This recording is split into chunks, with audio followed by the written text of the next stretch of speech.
Hello दोस्तों, स्वागत है आप सबका हमारे इस वीडियो में। आज की जो वीडियो है बहुत ही स्पेशल है दोस्तों। आधुनिक भारत के इतिहास को हम फिर से कवर कर रहे हैं और मॉडर्न हिस्ट्री में आज का जो टॉपिक है वो है खिलाफत आंदोलन और साथ में स्वराज पार्टी का गठन। दोनों टॉपिक में एक साथ कवर करने वाला हूं और जितने भी लेटेस्ट क्वेश्चन है चाहे स्टेट पीसीएस के हो या फिर यूपीएससी प्री के, वो सभी इस वीडियो में शामिल होंगे क्योंकि बुक ही आपकी अपडेटेड है, लेटेस्ट बुक है। जनवरी 2026 तक जो भी पेपर हुए होंगे उन सब के क्वेश्चन आपको यहाँ पर देखने को मिल जाएगा। यदि आप दोस्तों किसी भी state PCS even UPSC pre देना चाहते हैं या किसी स्टेट पीसीएस की तैयारी कर रहे हैं, आपको ये जरूर देख लेना चाहिए। इवन स्टेट पुलिस जो होता है, पुलिस एसआई या फिर स्टेट का एसएससी जो होता है, उसका पेपर देने जा रहे हैं, देन ये जो कंटेंट है और इस बुक के जो क्वेश्चन है डेफिनेटली आपको हेल्प पहुंचाने वाले हैं। आपको पता है कि इस बुक में सारे स्टेट पीसीएस के पीवाईक्यू मिल जाते हैं और साथ में यूपीएससी प्री के क्वेश्चन भी मिल जाते हैं, तो हम सबको कवर करने वाले हैं। उससे पहले हम नोट्स पढ़ेंगे। बुक में रिवीजन नोट्स मिलती है, तो रिवीजन नोट्स के अलावा मैं जो पीपीटी से नोट्स पढ़ाता हूं वो भी होगा, बुक की रिवीजन नोट्स भी पढ़ाऊंगा। उसके बाद मैं आपको क्वेश्चन कराऊंगा। आशा है कि आप वीडियो को कंप्लीट देखिएगा। वीडियो अच्छी लगे दोस्तों, आप हमारे यूट्यूब चैनल यानी कि द जीएस सॉल्वर को सब्सक्राइब करना बिल्कुल नहीं भूलना और वीडियो को लाइक करना भी नहीं भूलना है। स्टार्ट करते हैं पहले क्वेश्चन से विदाउट वेस्टिंग टाइम। दोस्तों बुक आपके सामने है जिसे हम कवर करने वाले हैं। आप देख सकते हैं जनवरी 2026 तक इसमें अपडेट किया गया है क्वेश्चंस को। भारतीय इतिहास की बुक है और इसमें काफ़ी ऐसे टॉपिक हैं जो ऑलरेडी मैंने कवर कर दिया है। अगर मॉडर्न हिस्ट्री की बात आप करेंगे तो यहाँ से देखिएगा, ये सारे टॉपिक ऑलरेडी मैंने कवर किया है। हालांकि वो 2025 एडिशन से मैंने कवर किया है। इसके अलावा यहाँ तक आप देखेंगे home rule league Mahatma Gandhi तक मैंने 2025 एडिशन से कवर किया है। इसके बाद से मैं 2026 एडिशन से कवर कर रहा हूँ। तो अगर आपने पुरानी वीडियो नहीं देखा है उसे भी देखिए। अब मैं स्टार्ट करने वाला हूँ यहाँ से दोस्तों। हमेशा की तरह पहले मैं बुक का नोट्स कवर कर दूंगा, फिर हम आ जाएंगे क्वेश्चंस पे। ठीक है, तो यहाँ से स्टार्ट हो रहा है अपना खिलाफत आंदोलन का नोट्स कवर करने से पहले मैं चाहता हूं कि थोड़ा आपको समझा दूं ताकि आप पृष्ठभूमि समझ पाएं। खिलाफत आंदोलन शुरू क्यों हुआ दोस्तों? देखिए, प्रथम विश्व युद्ध जब चल रहा था, फर्स्ट वर्ल्ड वार जब चल रहा था, उस समय तुर्की जो था ये प्रथम विश्व युद्ध में शामिल था। और आप देखिएगा तुर्की प्रथम विश्व युद्ध में मित्र देशों के विरुद्ध लड़ रहा था। मित्र देश जिसमें ब्रिटेन भी शामिल था यानी ब्रिटिश, तो ब्रिटिश के विरोध में ही लड़ रहा था, ऐसे आप समझ सकते हैं। ब्रिटिशों ने इसे आश्वासन दिया तुर्की को।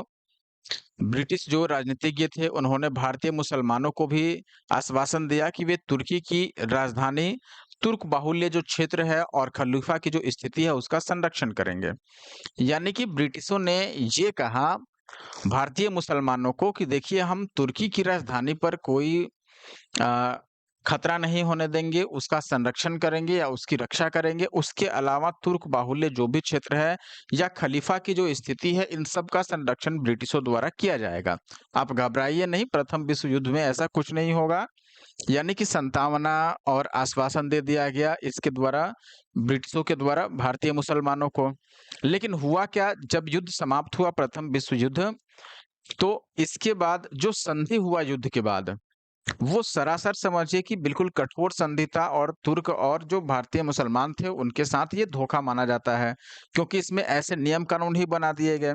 युद्ध के बाद ब्रिटिश सरकार ने क्या किया, मित्र राष्ट्रों के साथ मिलकर के तुर्की साम्राज्य का पूरा विघटन कर दिया। जबकि उसने बोला था कि तुर्की को मैं रक्षा करूंगा और उसको अपने संरक्षण में रखूंगा, लेकिन ऐसा हुआ नहीं, इसका उल्टा हो गया। अब विघटन होने से क्या हुआ, असंतोष फैला। किसमें असंतोष फैला? ब्रिटिश नीति और कठोर संधि जो थी इसके कारण भारतीय मुसलमानों में गहरा असंतोष उत्पन्न हुआ और जो इस आंदोलन की शुरुआत का एक प्रमुख कारण माना जाता है। अगर आपसे पूछा जाए कि खिलाफत आंदोलन क्यों शुरू हुआ, तो सीधा इसका उत्तर होगा कि प्रथम विश्व युद्ध के बाद तुर्की का जो विघटन है वो खिलाफत आंदोलन का प्रमुख कारण है। अब आपके मन में ये सवाल आ रहा होगा दोस्तों कि खिलाफत आंदोलन आखिर शुरू किसने किया? देखिए, खिलाफत आंदोलन शुरू करने का जो श्रेय जाता है दोस्तों, ये अली बंधुओं को दिया जाता है। अली बंधु अली बंधु मतलब कौन-कौन दोस्तों? शौकत अली को और मोहम्मद अली को, 2 ये भाई थे और इन दोनों को मुख्य श्रेय जाता है, मेन क्रेडिट जाता है खिलाफत कमेटी का गठन और उस आंदोलन को शुरू करने में। आप देखिएगा खिलाफत आंदोलन प्रारंभ करने का मुख्य श्रेय इन्हीं दोनों को जाता है, अली बंधुओं को। इसके अलावा और कुछ प्रमुख सदस्यगण थे, जैसे अबुल कलाम आजाद थे, हकीम अजमल खां जिन्होंने कई सारी उपाधियां विदेशी लौटा दी थी, इसके अलावे हसरत मोहानी और डॉक्टर अंसारी। ध्यान दीजिएगा कि गांधी जी ने भी इस आंदोलन को बाद में ज्वाइन किया और सभी प्रमुख नेताओं के साथ सहयोग भी किया इन्होंने इस आंदोलन में।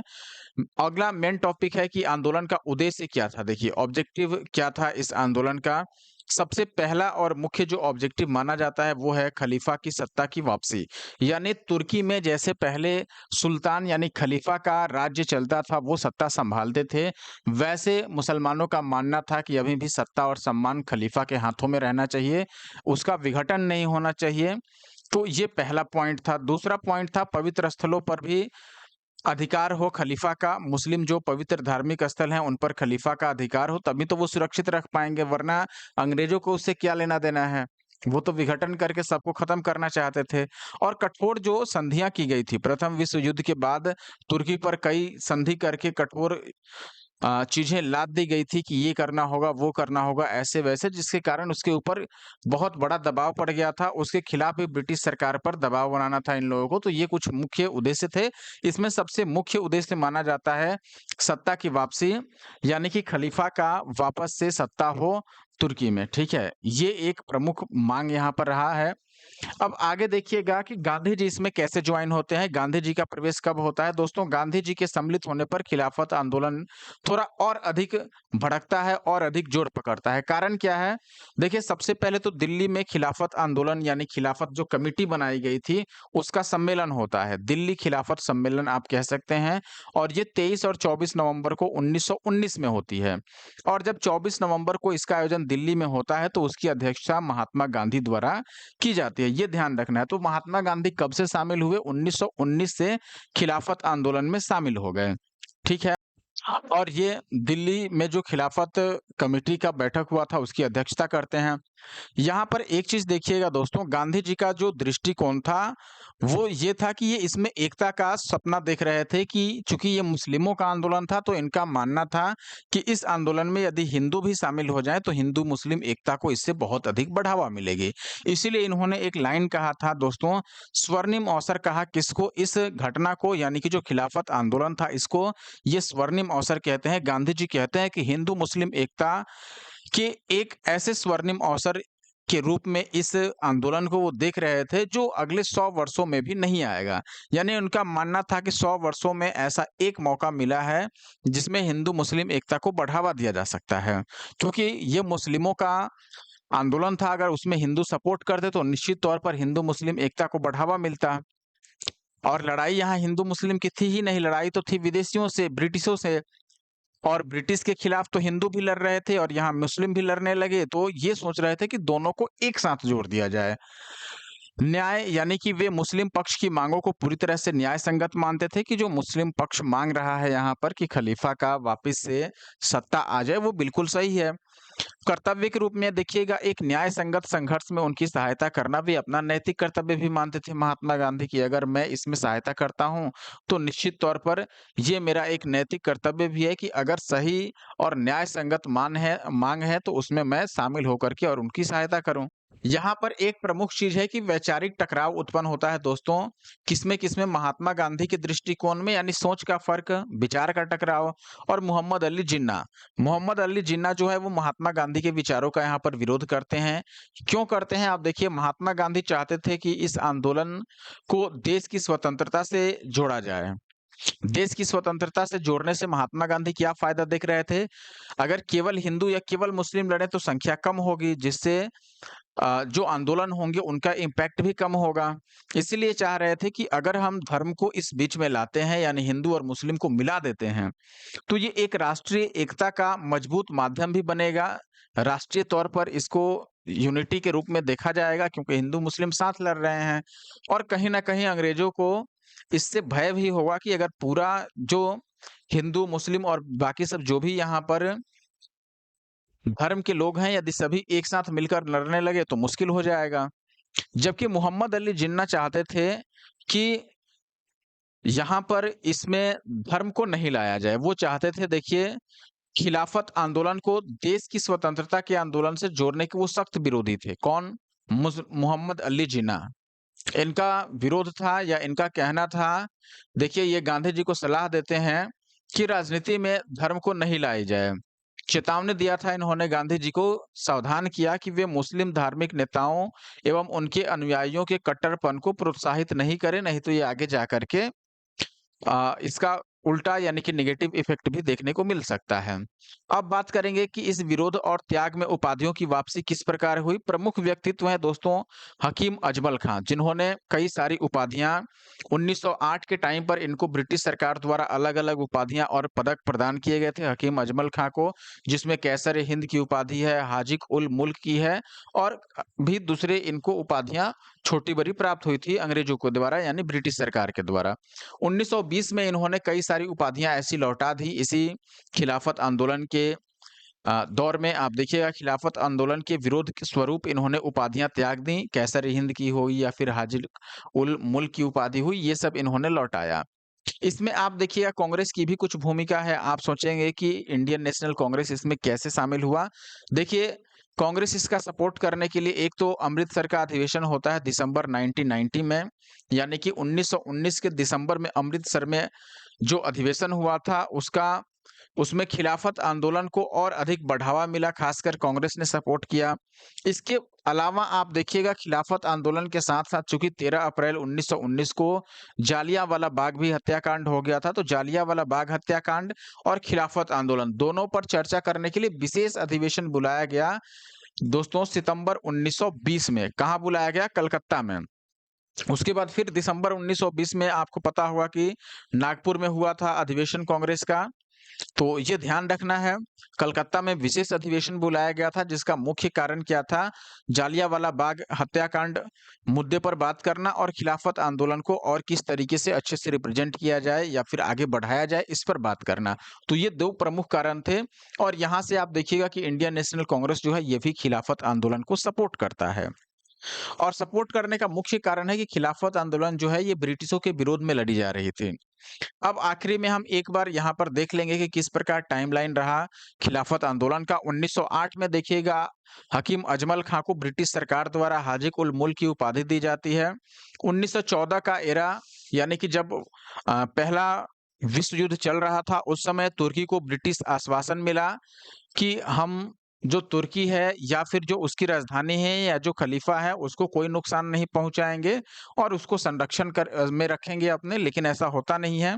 इनको धोखा मिल जाता है तुर्की वालों को या फिर भारतीय मुसलमानों को आप कह सकते हैं, जिसके कारण ये आंदोलन अपना रुख लेता है आगे।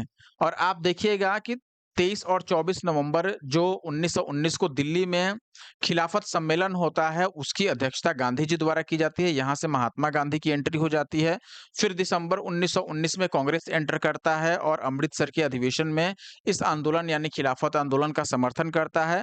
1920 में उपाधि अपना वापस करते हैं अजमल खां, हकीम अजमल खां द्वारा कैसर-ए-हिंद और बाकी जो हाजिक-उल-मुल्क की उपाधि थी उसका ये त्याग करते हैं। फाइनली सितंबर 1920 जब कलकत्ता में विशेष अधिवेशन बुलाया जाता है जिसका मुख्य मुद्दा था जालियांवाला बाग हत्याकांड एंड दूसरा था खिलाफत आंदोलन। इस स्लाइड में हम समझेंगे दोस्तों खिलाफत आंदोलन के बारे में क्यों हुआ, कौन से नेता थे, यानी एक क्विक रिवीजन के तौर पर आप समझिएगा माइंड मैप के तौर पर। सबसे पहले कारण क्या था खिलाफत आंदोलन होने का? कारण था तुर्की का विघटन। प्रथम विश्व युद्ध के बाद तुर्की का विघटन होता है और खलीफा का अपमान किया जाता है जिसके कारण ये आंदोलन भड़कता है या फिर इस आंदोलन को लाने की नौबत आती है। नेतृत्व किसने किया था इसका? देखिए मुख्य श्रेय जाता है अली बंधुओं को। अली बंधु में कौन-कौन थे दोस्तों? मोहम्मद अली और शौकत अली। बाकी के प्रमुख नेताओं में अबुल कलाम आज़ाद हैं, हकीम अजमल खां हैं और हज़रत मोहानी हैं। इसके बाद गांधी जी और कांग्रेस का क्या सपोर्ट रहता है? गांधी जी इसको देखते हैं खिलाफत आंदोलन को एक अवसर के रूप में और ये सोचते हैं कि 100 वर्षों में ऐसा पहला अवसर मिला है या फिर आगे अवसर मिले ऐसा या नहीं मिले जिसमें हिंदू और मुस्लिम को एक साथ मिलाया जा सके और इनकी एकता को बढ़ा करके और जो राष्ट्रीय स्तर पर आंदोलन किया जा सकता है या फिर भारत की आज़ादी है उससे जोड़ा जा सके। तो ये एकता को बढ़ावा के तौर पर इसे देखते हैं और दिल्ली में जो खिलाफत समिति का बैठक होता है 24 नवंबर 1919 को उसकी अध्यक्षता भी करते हैं। कांग्रेस किस प्रकार सपोर्ट करता है? अमृतसर में जो उसका अधिवेशन होता है 1919 में और कलकत्ता का विशेष अधिवेशन 1920 दोनों ही अधिवेशन में वो खिलाफत आंदोलन को सपोर्ट करता है। विरोध और त्याग क्या होता है? देखिए, विरोध होता है जिन्ना का, जिन्ना विरोध करता है किस लिए? वो चाहता है कि धर्म जो हो वो राजनीति से अलग हो। महात्मा गांधी का जो मानना था उसके विरोध में बोलता है मोहम्मद अली जिन्ना। अजमल खां इनके द्वारा जो ब्रिटिशों के द्वारा दिया गया था, इनको उपाधि चाहे वो हाजिक उल मुल्क का हो या कैसर हिंद की, ये सब ये लौटा देते हैं। कब लौटाते हैं? 1920 में लौटा देते हैं। ठीक है? आगे चलकर आप देखिएगा दोस्तों कि जब असहयोग आंदोलन चलता है, तो असहयोग आंदोलन भी इससे मिलता-जुलता था। जिस प्रकार का ये आंदोलन था वैसा ही था। और इस आंदोलन में आप देख रहे हैं कि मुख्य था खलीफा का अपमान, क्योंकि उस समय दुनिया भर के जितने मुसलमान थे, वो तुर्की के खलीफा को ही अपना गुरु या फिर अपना धार्मिक गुरु जिस तरह से कह लो अपना प्रमुख मानते थे। चाहे वो मुसलमान किसी देश में रह रहे हों, भारत में या किसी भी देश में, वो तुर्की के खलीफा को समझते थे कि मुस्लिम के जो सबसे प्रमुख व्यक्ति हैं, वो वही हैं। लेकिन असहयोग आंदोलन के कारण इसको काफ़ी सपोर्ट मिला। महात्मा गांधी जी ने जब 1920 में असहयोग आंदोलन लाया, बहुत ज़्यादा सपोर्ट मिला खिलाफत आंदोलन को। इसीलिए आप देखिए किसी भी बुक में असहयोग आंदोलन के साथ ही खिलाफत आंदोलन को दिया रहता है, या जब हम पढ़ते हैं तो साथ में पढ़ते हैं। हालाँकि मैंने पिछले वीडियो में ये पढ़ा दिया है असहयोग आंदोलन, लेकिन आपको पता है 1922 में चौरी चौरा कांड हो जाता है, जिसके कारण महात्मा गांधी असहयोग आंदोलन को खत्म कर देते हैं। इससे खिलाफत आंदोलन भी कमजोर पड़ता है। इसके बाद क्या होता है? 1924 के आसपास दोस्तों, 1924 के आसपास 1924 में तुर्की में नया व्यक्ति एक सत्ता आरूढ़ होता है, यानी सत्ता में आता है नया व्यक्ति मुस्तफा कमाल अतातुर्क, ठीक है? और उसके आने से क्या होता है, वो 1924 में ही खलीफा पद को ही समाप्त कर देता है। यानी खलीफा जो सिस्टम होता था, खलीफा जो संस्था होता था, उसको खत्म कर दिया, ठीक है?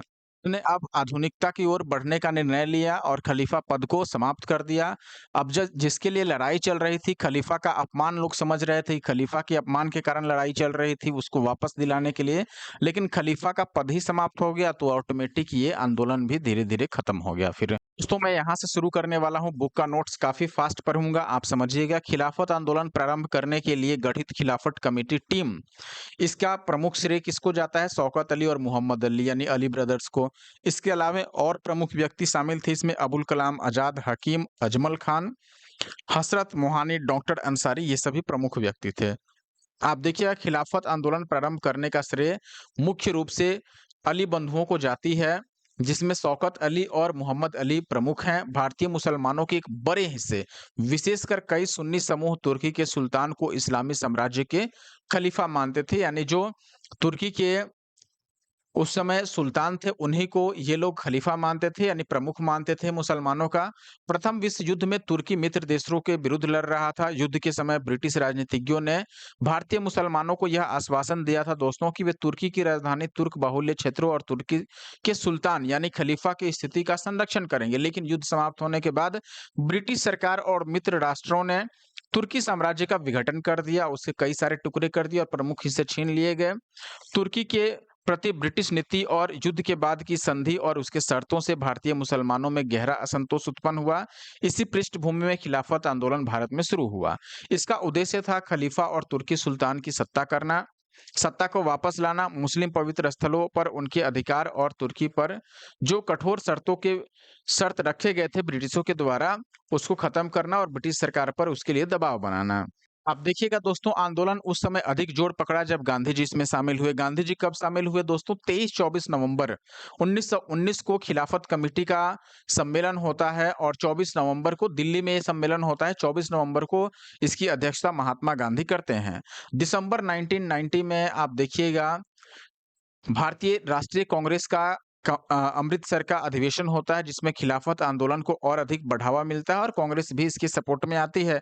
गांधी जी ने इसे हिंदू मुस्लिम एकता के एक ऐसे स्वर्णिम अवसर के रूप में देखा जो आगे 100 वर्षों में भी नहीं प्राप्त हो सकता था। उन्होंने खिलाफत आंदोलन का समर्थन इसीलिए किया क्योंकि वे मुस्लिम पक्ष को न्याय संगत मानते थे, यानी मुस्लिमों का जो मांग था वो न्याय संगत था, जायज मांग था, इसीलिए वे उसमें शामिल होते हैं तथा उनकी सहायता को अपना कर्तव्य मानते हैं। साथ ही वो इसे हिंदू मुस्लिम एकता का एक दुर्लभ अवसर मानते हैं हैं कि शायद फिर कभी ऐसा अवसर मिले जब हिंदू और मुस्लिम की एकता को बढ़ावा दिया जा सके। हकीम अजमल खां दोस्तों प्रमुख व्यक्ति जिन्होंने खिलाफत आंदोलन के दौरान 1920 में कैसर हिंद और अन्य पदक तथा हाजिक उल मुल्क की उपाधि त्याग दी थी। तो कैसर हिंद का पदक और हाजिक उल मुल्क की उपाधि ये सभी इन्होंने खिलाफत आंदोलन के दौरान अंग्रेजों को का विरोध जताते हुए ब्रिटिशों को वापस लौटा दिया। यह पदवी जो थी इनको ब्रिटिश सरकार द्वारा 1908 में उन्हें प्रदान किया गया था।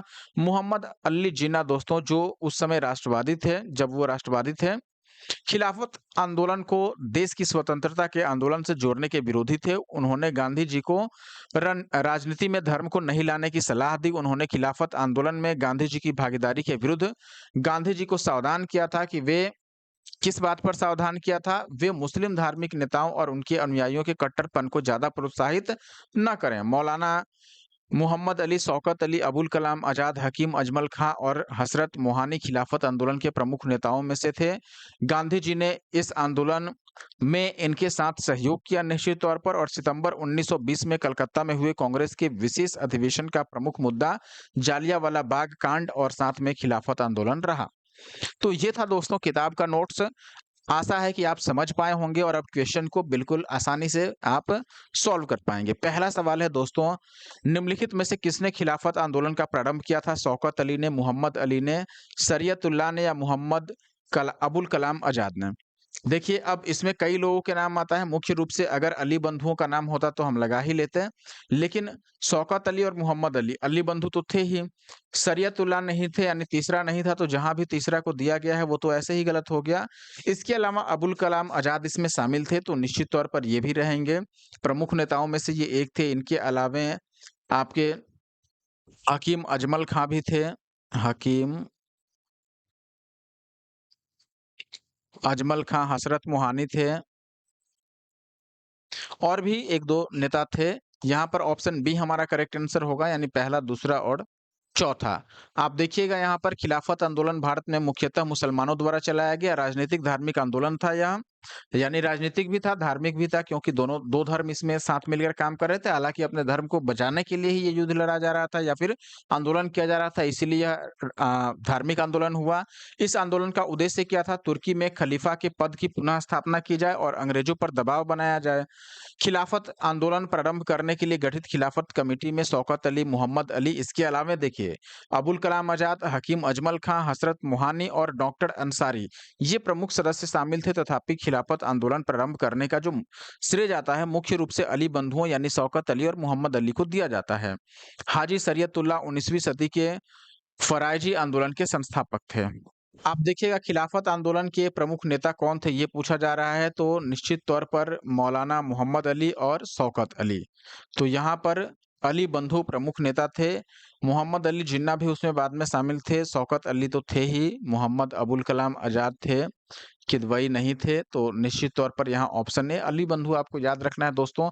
लेकिन यदि आपको दोस्तों हमारा वीडियो समझ आ रहा है और आपको इससे थोड़ा सा भी फायदा हो रहा है, तो आप जरूर हमारे YouTube channel the GS solver को सपोर्ट कीजिए। जिन्होंने भी लाइक नहीं किया है वो वीडियो को लाइक कर देंगे, और चैनल को जिन्होंने सब्सक्राइब नहीं किया है दोस्तों वो सब्सक्राइब कर देंगे। सब्सक्राइब करना बिल्कुल नहीं भूलना है, और साथ ही साथ दोस्तों के साथ शेयर कीजिए और वीडियो को हाइप करना सीखिए दोस्तों, हाइप जरूर किया कीजिए। अब मैं आगे बढ़ता हूं और अगले सवाल पर आ जाता हूं।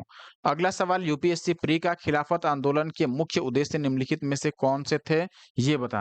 कथन देखिए दोस्तों, पहला कथन है कि भारत के मुसलमानों में ब्रिटिश विरोधी भावना उत्पन्न करना, यानी खिलाफत आंदोलन का उद्देश्य पूछा जा रहा है। तो क्या ये उद्देश्य था इसका कि भारत के मुसलमानों में ब्रिटिश विरोधी भावना उत्पन्न करना?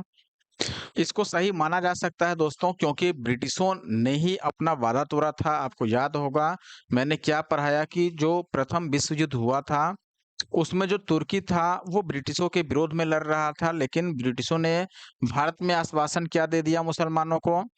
ये दे दिया दोस्तों कि हम तुर्की की राजधानी और खलीफा की रक्षा करेंगे, लेकिन ऐसा हुआ नहीं। तुर्की का विघटन उन्होंने कर दिया और उल्टा काम कर दिया।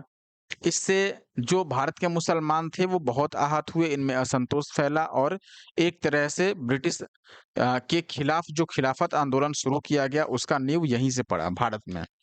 पृष्ठभूमि यही माना जा सकता है। तो अब देखिएगा निश्चित तौर पर अब ब्रिटिशों के प्रति मुसलमानों में विरोध की भावना उत्पन्न हो गई थी, तभी तो उन्होंने खिलाफत आंदोलन शुरू किया। दूसरा देखिएगा मुस्लिम समाज का सुधार कहा जा रहा है। यहाँ पर मुस्लिम समाज के सुधार की कोई बात इसमें नहीं की गई है। आपने देखा कि इसमें उद्देश्य में 3 प्रमुख उद्देश्य थे, जिसमें से पहला तो था आपका तुर्की में जो सुल्तान का सत्ता था उसको वापस लाना। दूसरा था जो तुर्की में मुस्लिमों के पवित्र स्थल थे, उनके मस्जिद वगैरह उस पर सुल्तान का या फिर खलीफा का अधिकार हो। और तीसरा था जो तुर्की पर जबरदस्ती संधि के द्वारा उल्टे-सीधे नियम कानून लादे गए थे, उसको हटाने के लिए ब्रिटिशों पर दबाव बनाना। तो इसमें मुस्लिम समाज सुधार से संबंधित कोई बात नहीं था। इसके अलावा पृथक निर्वाचक मंडल का भी कोई बात नहीं था। ऑटोमन साम्राज्य की रक्षा और खिलाफत का रक्षण, ये था कि खिलाफत का रक्षण किया जाए। खिलाफत खलीफा से संबंधित संस्था है और इसको वापिस से स्थापित किया जाए। खलीफा का जो सत्ता है उसको वापिस से लाया जाए, ये इसका उद्देश्य था। तो पहला और चौथा यहाँ पर केवल सही है। आप देखिएगा भारतीय मुसलमानों का एक बड़ा समूह, खासकर सुन्नी मुसलमान तुर्की के सुल्तान को इस्लामी साम्राज्य का खलीफा मानते थे। इस्लामी साम्राज्य कहने से का मतलब पूरी दुनिया में जितने भी इस्लाम को मानने वाले थे उनकी बात की जा रही है। प्रथम विश्व युद्ध में दोस्तों जो तुर्की था वो मित्र देशों के विरुद्ध लड़ रहा था और युद्ध के समय ब्रिटिश राजनीतिज्ञों ने भारतीय मुसलमानों को आश्वासन किया दिया था कि वे तुर्की की राजधानी तुर्क बाहुल्य क्षेत्र का मतलब बाहुल्य क्षेत्र का मतलब मुसलमान वाले एरिया, जहां भी मुसलमान ज्यादा हैं, वो जरूरी नहीं है कि तुर्की के अंदर का ही एरिया हो। और तुर्की के सुल्तान खलीफा इन सभी की स्थिति का संरक्षण करेंगे। तुर्की के प्रति ब्रिटिश नीति और युद्ध के बाद की जो संधि हुई, जो शर्त बनाए गए, वो बहुत ही उल्टे बनाए गए। जिस तरह का इन्होंने आश्वासन दिया था वैसा बिल्कुल नहीं किया। इससे भारतीय मुसलमानों में गहरा असंतोष उत्पन्न हुआ और इसी पृष्ठभूमि में खिलाफत आंदोलन प्रारंभ हुआ, जिसका उद्देश्य एक तो खलीफा यानी कि ऑटोमन आप कह सकते हैं, तुर्की सुल्तान की सत्ता वापस से लाना यानी खलीफा की सत्ता वापस लाना, मुस्लिम पवित्र स्थलों पर उनके अधिकार और तुर्की पर कठोर शर्तों के विरोध के लिए ब्रिटिश सरकार पर दबाव बनाना था। लगभग ये तीनों चीजें मैंने ऑलरेडी आपको बताई हुई हैं। वर्ष 1919 में अखिल भारतीय खिलाफत सम्मेलन का अध्यक्ष किसे नियुक्त किया गया था? दोस्तों वर्ष 1919 में 23 और 24 नवंबर को आपको याद होगा दिल्ली में 23 और 24 नवंबर 1919 दिल्ली में इसका सम्मेलन होता है। किसका सम्मेलन? ठीक है, खिलाफत सम्मेलन होता है, ऑल इंडिया खिलाफत सम्मेलन। उसकी अध्यक्षता करते हैं महात्मा गांधी और यहीं से महात्मा गांधी की एंट्री खिलाफत आंदोलन में होती है। महात्मा गांधी का मानना था कि 100 वर्षों में ऐसा एक आध बार ही मौका मिलता है जब हिंदू और मुस्लिम की एकता को बढ़ावा दिया जा सके। इसीलिए वो खिलाफत आंदोलन को एक अवसर के रूप में देख रहे थे जिसमें हिंदू मुस्लिम एकता को बढ़ावा दिया जा सके। आगे बढ़ते हैं। यहाँ पर आप देखिएगा अंग्रेजों द्वारा तुर्की साम्राज्य का विभाजन करने के विरुद्ध खिलाफत आंदोलन प्रारंभ हुआ था। दिल्ली में 23 और 24 नवंबर 1919 को होने वाले खिलाफत कमेटी के सम्मेलन में 24 नवंबर को अध्यक्षता महात्मा गांधी को प्रदान की गई थी। दिसंबर 1919 में हुए भारतीय राष्ट्रीय कांग्रेस का अमृतसर अधिवेशन से खिलाफत आंदोलन को और अधिक बढ़ावा मिला। गांधी जी ने इसे हिंदू एकता के एक ऐसे स्वर्णिम अवसर के रूप में देखा जो आगे 100 वर्षों में भी प्राप्त नहीं हो सका। उन्होंने खिलाफत आंदोलन का समर्थन इसीलिए किया क्योंकि वे मुस्लिम पक्ष को न्याय संगत मानते थे तथा उनकी सहायता को कर्तव्य यानी कि अपना कर्तव्य मानते थे। साथ ही वे इसे हिंदू मुस्लिम एकता के एक दुर्लभ अवसर के रूप में भी मानते थे। अगला सवाल महात्मा गांधी से ही संबंधित है। महात्मा गांधी ने खिलाफत आंदोलन का समर्थन आखिर क्यों किया था? पहला, खलीफा के क्रांतिकारियों को शरण दी थी? नहीं दी थी। गांधी जी ने अंग्रेजों के खिलाफ अपने आंदोलन में भारतीय मुसलमानों का सहयोग प्राप्त करना चाहा था? बिल्कुल चाहा था। वो चाहते थे कि इसको भारत की आजादी से जोड़ दिया जाए और उसमें हिंदू मुस्लिम को एक साथ मिल करके एक मंच पर लाया जाए। और ये इनका मुख्य लक्ष्य था।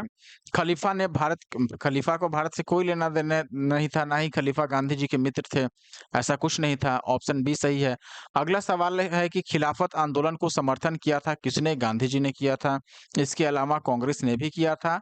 नेक्स्ट क्वेश्चन है आपके पास, किसने खिलाफत आंदोलन को हिंदू और मुस्लिमों की एकता के एक ऐसे अवसर के रूप में देखा, जो 100 वर्षों में पुनः प्रस्तुत नहीं होगा, यानी पुनः प्राप्त नहीं होने वाला था?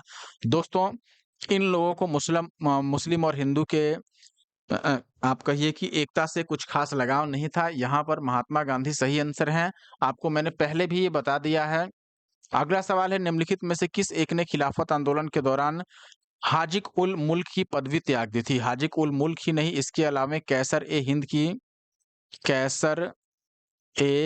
हिंद, तो कैसर ए हिंद हो गया, हाजिक उल मुल्क की पदवी, ये सब त्याग किया था किसने दोस्तों? हकीम अजमल खां ने। और ये एक प्रमुख नेता थे किसके? खिलाफत आंदोलन से जुड़ने वाले। खिलाफत आंदोलन, खिलाफत। शौकत अली और मोहम्मद अली, ये दोनों खिलाफत आंदोलन को शुरू करने वाले प्रमुख नेता माने जाते हैं। मौलाना अबुल कलाम आज़ाद भी उससे जुड़े व्यक्ति हैं। आप देखिएगा, हकीम अजमल खान ने खिलाफत आंदोलन के दौरान 1920 में कैसर-ए-हिंद और अन्य पदक, इसके साथ-साथ हाजिक उल मुल्क की पदवी त्याग दी थी। नेक्स्ट क्वेश्चन है दोस्तों, गांधी जी को किसने सावधान किया था कि मुस्लिम धार्मिक नेताओं और उनके अनुयायियों के कट्टरपन को ज़्यादा प्रोत्साहित नहीं करें, नहीं तो इसका नेगेटिव इफेक्ट देखने को मिल सकता है। आगा खां बिल्कुल नहीं, अजमल खां बिल्कुल नहीं, हसन इमाम नहीं, मोहम्मद अली जिन्ना वो व्यक्ति थे जो महात्मा गांधी के विचारों के समर्थन में नहीं थे, उनके विरोध में थे। इनका कहना था कि धर्म को राजनीति के साथ नहीं जोड़ा जाए, धर्म और राजनीति को अलग रखा जाए। ठीक है ना? इनका ये भी मानना था कि जो धार्मिक नेता हैं मुस्लिमों के और उनको जो मानने वाले अनुयायी हैं, यानी उनके जो अनुयायी का मतलब उनके नियम कानून मानने वाले जो लोग हैं या शिष्य कह सकते हैं, उन लोगों के कट्टरपन को ज़्यादा प्रोत्साहित नहीं करें, यानी जो मुस्लिम भक्ति है, वो ज़्यादा प्रोत्साहित नहीं करें। और ये मोहम्मद अली जिन्ना का विचार था। आप देखिएगा, मोहम्मद अली जिन्ना जब वे राष्ट्रवादी थे, खिलाफत आंदोलन को देश की स्वतंत्रता के आंदोलन से जोड़ने के विरोधी थे। उन्होंने गांधी जी को राजनीति में धर्म न लाने की सलाह दी। उन्होंने खिलाफत आंदोलन में गांधी जी की भागीदारी के विरुद्ध गांधी जी को सावधान किया था कि वे मुस्लिम धार्मिक नेताओं और उनके अनुयायी के कट्टरपन को ज़्यादा प्रोत्साहित नहीं करें दोस्तों। अगला सवाल फिर से, अच्छा, अभी तक आप देख पा रहे होंगे कि खिलाफत आंदोलन से जो सवाल पूछा गया है, ज़्यादातर गांधी जी से रिलेटेड पूछा गया है, या इसके नेताओं से, या इसके कारण से, बाकी कुछ है भी नहीं इसमें। तो अगला सवाल भी यही है, किसने महात्मा गांधी को आंदोलन में भागीदारी की भर्त्सना की थी? ये थे मोहम्मद अली जिन्ना। अभी आपने देखा तो ऑप्शन डी सही होगा। पिछले ही क्वेश्चन में मैंने पढ़ा दिया था, मोहम्मद अली जिन्ना, इन्होंने महात्मा गांधी के धार्मिक नेताओं द्वारा प्रारंभ खिलाफत आंदोलन में भागीदारी की भर्त्सना की थी, जबकि मौलाना मोहम्मद अली, शौकत अली, अबुल कलाम आज़ाद, हकीम अजमल खां और हज़रत मोहानी खिलाफत आंदोलन के प्रमुख नेता थे और गांधी जी ने आंदोलन में इनका साथ भी दिया था, सहयोग भी दिया था इनको। अगला सवाल है आपके पास कि खिलाफत आंदोलन का परिणाम कौन नहीं था? हिंदू मुस्लिम के मतभेदों में कमी आई, भाषा की समस्या तीव्र हो गई, हिंदू मुस्लिम दंगे बढ़े या हिंदुओं को दबाया गया। गांधी जी ने खिलाफत आंदोलन दोस्तों इसीलिए ज्वाइन ही किया था कि देश के में एक मंच पर हिंदू मुस्लिम को लाया जा सके, और उन्होंने इसको एक अवसर के रूप में देखा था। वो ये मानते थे कि 100 वर्षों में भी ऐसा कभी मौका नहीं मिलेगा जब हिंदू और मुस्लिमों की एकता को बढ़ावा दिया जा सके। तो खिलाफत आंदोलन का ये परिणाम जरूर रहा कि हिंदू मुस्लिम के मतभेदों में काफी कमी आई। आप देखिए, गांधी जी ने खिलाफत आंदोलन को हिंदू मुस्लिम एकता का एक सुनहरा अवसर माना था। इस आंदोलन का परिणाम हुआ कि मुस्लिम और हिंदू की एकता के रूप में सामने आया, यानी हिंदू मुस्लिम एकता ये सामने आया, और तुर्की के प्रश्न पर ब्रिटिश के प्रति आक्रोश में मुसलमानों को हिंदुओं के समीप ला दिया, क्योंकि हिंदू भी इसके सपोर्ट में आ गए थे। अगला सवाल है, वह व्यक्ति जिसे 4 अप्रैल 19 को दिल्ली की जामा मस्जिद के प्रवचन मंच से हिंदू मुस्लिम एकता पर भाषण दिया, वो कौन थे? महात्मा गांधी थे, या फिर महामना मालवीय, या लाला लाजपत राय, या स्वामी श्रद्धानंद? 4 अप्रैल 1919 दोस्तों 13 अप्रैल से ठीक पहले का बात है, यानी कि जालियांवाला बाग हत्याकांड से पहले का। दिल्ली का जामा मस्जिद, यहाँ प्रवचन मंच से हिंदू मुस्लिम एकता पर उन्होंने भाषण दिया था। काफी बढ़िया भाषण था, स्वामी श्रद्धानंद द्वारा ये भाषण दिया गया था। देखिएगा दोस्तों, 4 अप्रैल 1919 को दिल्ली की जामा मस्जिद के प्रवचन मंच से स्वामी श्रद्धानंद ने हिंदू मुस्लिम एकता पर लगभग 30,000 हिंदू मुस्लिमों के समक्ष भाषण दिया था। और अगला सवाल अब आपके सामने है यूपी पीसीएस प्री से। सवाल क्या है कि कांग्रेस ने खिलाफत आंदोलन का समर्थन किया, मुख्यतः किस लिए किया? ऑप्शन है खलीफा की पुनः स्थापना के लिए किया। देखिए, अब खिलाफत आंदोलन के प्रमुख उद्देश्य में से सबसे पहला ही उद्देश्य है खलीफा की पद की पुनः स्थापना की जाना, यानी कि तुर्की में खलीफा का जो सिस्टम था वो वापस से लाया जाए, ये पद वापस वहां पर स्थापित किया जाए। तो अब अगर कोई खिलाफत आंदोलन का सपोर्ट कर रहा है तो इसका सपोर्ट भी करना हुआ, तो ये तो होगा ही। हटाने के लिए किया नहीं, मुसलमानों की सहानुभूति प्राप्त करने के लिए निश्चित तौर पर कांग्रेस चाहता था कि ज्यादा से ज्यादा लोग कांग्रेस के साथ जुड़े, और अगर वो मुसलमानों के सपोर्ट में काम करेगा तभी तो मुसलमान उसके सहानुभूति में आ पाएंगे या फिर उसको सपोर्ट करेंगे। तो तीसरा तो था ही, कांग्रेस में जिन्ना को हाशिए पर लाना, ये बिल्कुल भी नहीं था। तो केवल पहला और तीसरा, यानी कि ऑप्शन ए सही है। आप देखिएगा, कांग्रेस ने खिलाफत आंदोलन का समर्थन खलीफा की पुनः स्थापना के लिए किया और साथ ही मुसलमानों की सहानुभूति पाने के लिए किया था। गांधी जी के अनुसार यह हिंदू मुस्लिम एकता के लिए स्वर्णिम अवसर था। उन्होंने लिखा कि जब मुसलमानों के महत्वपूर्ण हित खतरे में हो, तब यदि हिंदू उनसे दूर रहे तो हिंदू मुस्लिम एकता के बारे में कांग्रेस का कोई अर्थ नहीं। इसीलिए कांग्रेस भी, आप देखेंगे 1919 का जो अमृतसर अधिवेशन था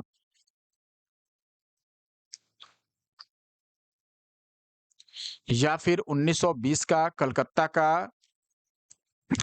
का विशेष अधिवेशन हो, इन सभी में इन्होंने अच्छे से और जोर शोर से खिलाफत आंदोलन का सपोर्ट किया था कांग्रेस ने।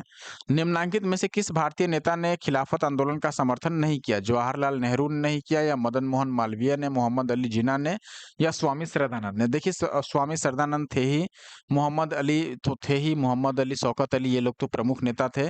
जवाहरलाल नेहरू, जब कांग्रेस ही इसके सपोर्ट में है तो जवाहरलाल नेहरू भी सपोर्ट में रहेंगे। इसलिए कोई ये नहीं मन में सोचे कि जवाहरलाल नेहरू नहीं शामिल थे, इनका नाम स्पष्ट रूप से नहीं आ रहा है तो। मदन मोहन मालवीय इसमें शामिल नहीं थे, इसीलिए ऑप्शन बी सही होगा।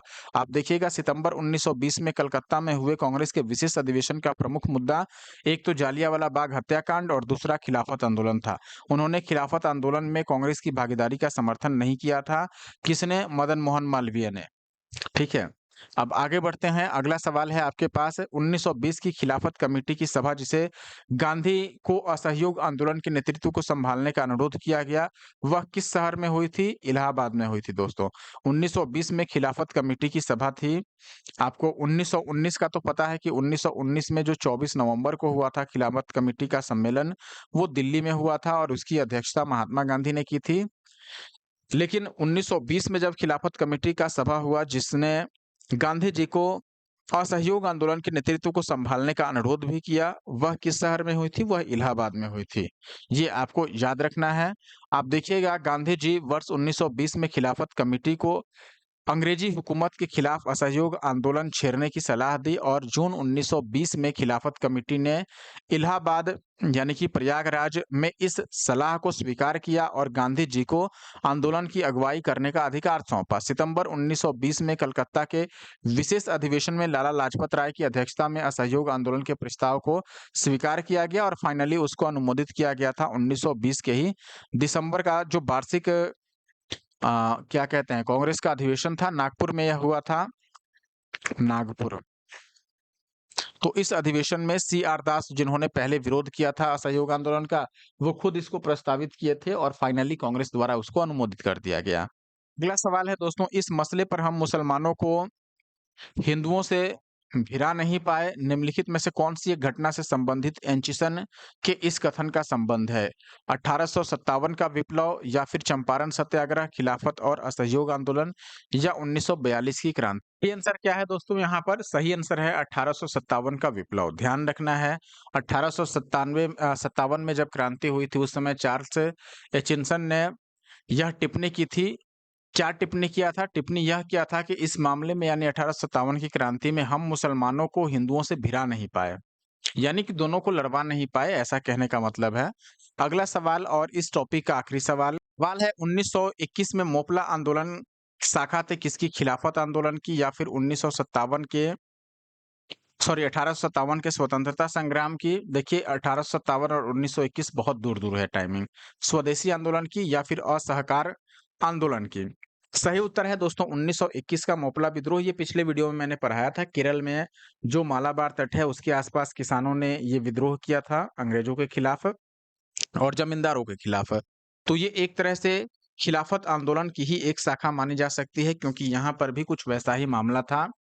आप देखिएगा केरल प्रांत के मालाबार जिले के मोपला जो काश्तकार थे, उन्होंने आंदोलन मुख्य रूप से लगान और बेदखली को लेकर किया था। जमींदार जब चाहते उन्हें भूमि से बेदखल कर देते, जब चाहते मनमाना लगान वसूलते। दूसरी ओर वहां खिलाफत आंदोलन भी अपने जड़ें जमा रहा था। सेम टाइम पर, पैरेलल टाइम पर ये चल रहा था। हालात ऐसे हो गए थे कि खिलाफत आंदोलन एवं काश्तकारों की बैठक में फ़र्क करना मुश्किल हो गया। इस तरह से दोनों आंदोलन एक दूसरे में समा गए, यानी कि एक दूसरे के साथ मिल गए। अब इसके बाद असहयोग आंदोलन यहाँ दिया हुआ है, जो मैंने ऑलरेडी कवर कर दिया है पिछले वीडियो में। अगर आपने नहीं देखा है देख लीजिए। नेक्स्ट अपने पास टॉपिक है, वो है स्वराज पार्टी का गठन। तो पहले फिर से मैं एक बार आपको पीपीटी से समझा देता हूँ, क्योंकि यहाँ पर आप देखिएगा ज़्यादा नोट्स नहीं है, बस इतना ही है नोट्स। इसके बाद क्वेश्चन स्टार्ट हो रहा है। तो पीपीटी से समझना थोड़ा आसान होता है, क्योंकि वो टाइमलाइन को मैनेज करता है। और उसके बाद हम इस नोट्स को कवर करेंगे, फिर हम क्वेश्चन जो भी इसमें आए हैं स्वराज पार्टी के गठन से संबंधित उसको कवर करेंगे। आई होप दोस्तों आप सभी का प्यार और सपोर्ट बना रहेगा हमारे YouTube channel the GS solver के प्रति। और सभी लोग कृपया वीडियो को लाइक ज़रूर कीजिए, हाइप भी कीजिए और दोस्तों के साथ वीडियो को शेयर किया कीजिए दोस्तों। आगे बढ़ते हैं अब हम। तो हमेशा की तरह पहले मैं अपने पीपीटी से आपको अच्छे तरीके से समझाने की कोशिश करता हूं। अगर आपको अच्छा लगता है दोस्तों पीपीटी वाला जो नोट्स है वो, तो जरूर मुझे कमेंट करके आप लोग बताया कीजिए। आप लोग कमेंट नहीं करते हैं तो मुझे कई बार ऐसा होता है कि क्यों ना केवल सीधे बुक की ही पढ़ा दूं। लेकिन जब मैं केवल बुक की नोट्स पढ़ता हूं तो मुझे लगता है कि आधे लोग तो समझ ही नहीं पाएंगे। जो पहले से पढ़े हैं, यानी कि एक बार जिन्होंने स्वराज पार्टी के बारे में पहले पढ़ा है, सिलेबस पढ़ लिया है, उनके लिए तो रिवीजन के तौर पर नोट्स वो ठीक है।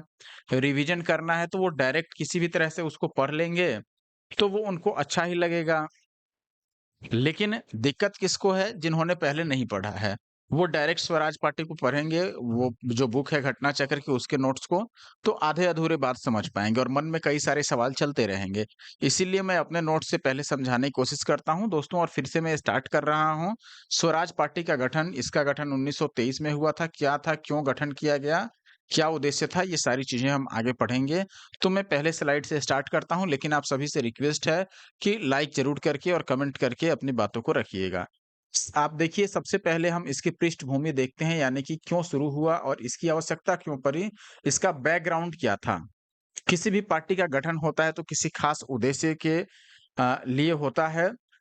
तो हम पहले ये पढ़ेंगे कि आखिर क्यों इसको गठित किया गया, किसके द्वारा इसका गठन किया गया। तो कहानी की शुरुआत आप देखिएगा दोस्तों, 1919 का भारत शासन अधिनियम जब लाया गया, 1919 में लाया गया जालियांवाला बाग हत्याकांड होने के बाद। तो इसको जब लाया गया तो इसमें केंद्र में द्विसदनीय विधानमंडल की स्थापना की गई। द्विसदन का मतलब हो गया 2 सदनों वाला, यानी कि अपर हाउस और लोअर हाउस होना चाहिए। जैसे लोकसभा और राज्यसभा 2 हाउसेज होती हैं, राज्यसभा अपर हाउस हो गया और लोअर हाउस हो गया आपका लोकसभा। तो वैसी व्यवस्था करना, यानी कि 2 सदन बनाना, बाइकैमरल बनाना। तो ये इसका उद्देश्य था भारत शासन अधिनियम 1919 का। दूसरा था प्रांतीय विधान परिषदों का पुनर्गठन और विस्तार।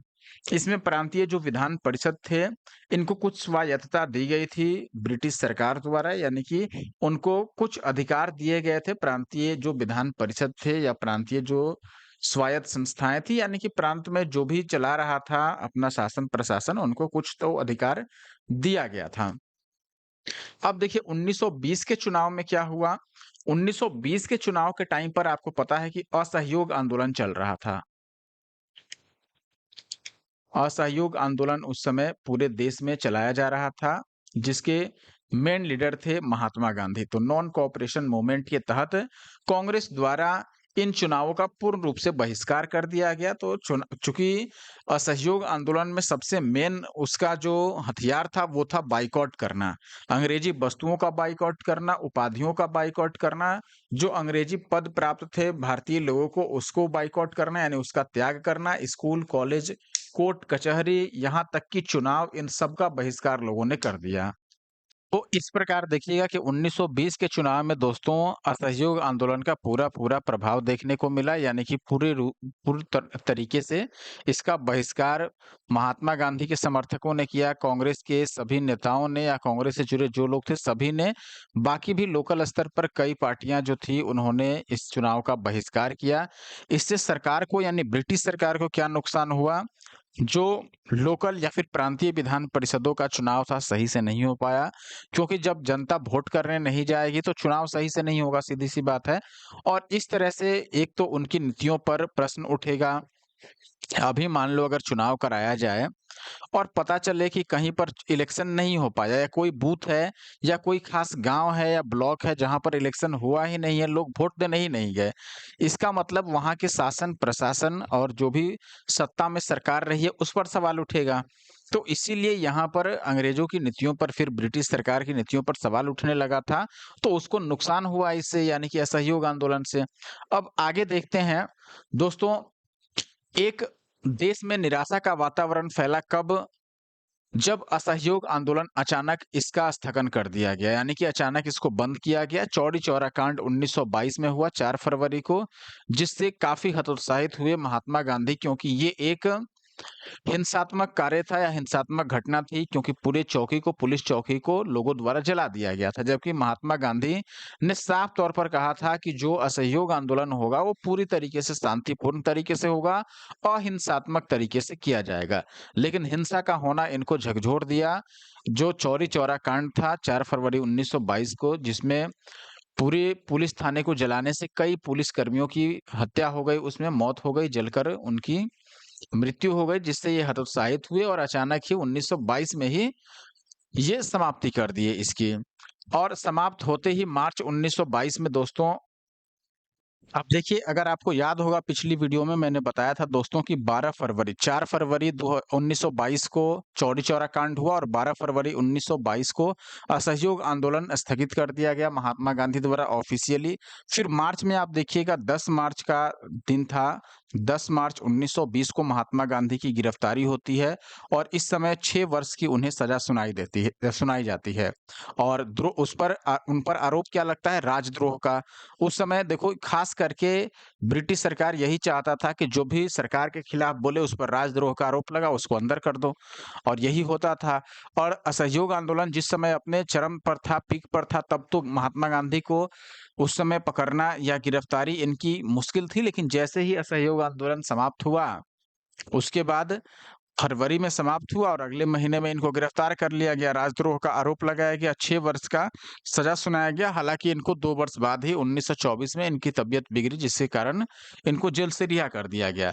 लेकिन जब ये गिरफ्तार हो गए, इधर असहयोग आंदोलन भी समाप्त हुआ। आपको याद होगा पिछली क्लास में मैंने पढ़ाया था कि जब असहयोग आंदोलन समाप्त हुआ तब कई ऐसे नेता थे जो महात्मा गांधी के विरोध में काफ़ी बात बोले कि ये सही समय नहीं था असहयोग आंदोलन को वापस लेने का, बिल्कुल भी इसको वापस नहीं लेना चाहिए था, और इससे काफ़ी नेता विक्षुब्ध हुए। देश में भयंकर निराशा का माहौल हो गया और लोग आंदोलन पर से भरोसा लोगों का उठने लगा। जब सड़क पर सीधी लड़ाई रुक गई, यानी कि सीधी लड़ाई का मतलब अब सड़क पर जो आंदोलन हो रहा था वो तो रुक गया अब, तो नेताओं ने नया रास्ता यानी कि प्लान बी खोजना शुरू किया कि देखो अब असहयोग आंदोलन बंद हो गया, गांधी जी भी अंदर हैं, तो हम क्या कोई और ऐसा रास्ता खोज सकते हैं जिससे भारतीयों को सहायता मिले और या फिर भारतीय लोगों का जो सेल्फ रूल हो वो लागू हो सके, यानी स्वशासन लाया जा सके। तो इसके बाद नया विचार लाया गया परिषद प्रवेश का, यानी the council entry program. Council में एंट्री करना, काउंसिल का मतलब जो उस समय वायसराय का परिषद हुआ करता था, जैसे अभी राज्यसभा, लोकसभा ये सब है, उस टाइप का, उसमें प्रवेश करना। प्रवेश करने के लिए चुनाव लड़ना पड़ेगा। तो उस समय 2 प्रमुख व्यक्ति सामने आए, 2 प्रमुख नेतागण, जिनमें पहले हैं मोतीलाल नेहरू और दूसरे हैं दोस्तों सी.आर. दास यानी कि चित्तरंजन दास। दोनों लोग आगे आते हैं, नई रणनीति बनाते हैं और यहाँ पर इन्होंने विचार क्या रखा, क्या योजना लाया परिषद प्रवेश का। परिषद प्रवेश क्या था? चुनाव जीतकर विधायिका में जाना, यानी कि चुनाव जीतना फिर विधायिका में शामिल होना। तो मुख्य उद्देश्य यही था कि परिषद में यानी काउंसिल में एंट्री लिया जाए चुनाव जीतकर और वहां जाकर ऐसा कुछ नियम बनाया जाए जिससे भारतीयों को फायदा हो। रणनीति में क्या-क्या योजना था? सड़क के बजाय विधानमंडल के भीतर प्रवेश किया जाए चुनाव के माध्यम से, अंदर जाकर ब्रिटिश सरकार से संवैधानिक लड़ाई लड़ी जाए, यानी सीधे सड़क पर आमने-सामने नहीं लड़ाई लड़ी जाए। आगामी जो अगले वर्ष का चुनाव था 1923 का चुनाव, उसके माध्यम से विधानमंडल में पहुंचने का लक्ष्य इनके द्वारा रखा गया। तो सीधे तौर पर अगर आपसे ये पूछा जाए कि स्वराज पार्टी का गठन किसके द्वारा किया गया, तो मोतीलाल नेहरू और चित्तरंजन दास का नाम इसमें सामने आता है। अब देखिए 1922 का गया अधिवेशन कांग्रेस का इसके बीच में आ जाता है, क्योंकि 1923 में चुनाव होना था। 1922 का गया का अधिवेशन जो होता है, इसमें वैचारिक टकराव होते हैं, क्लैश होता है।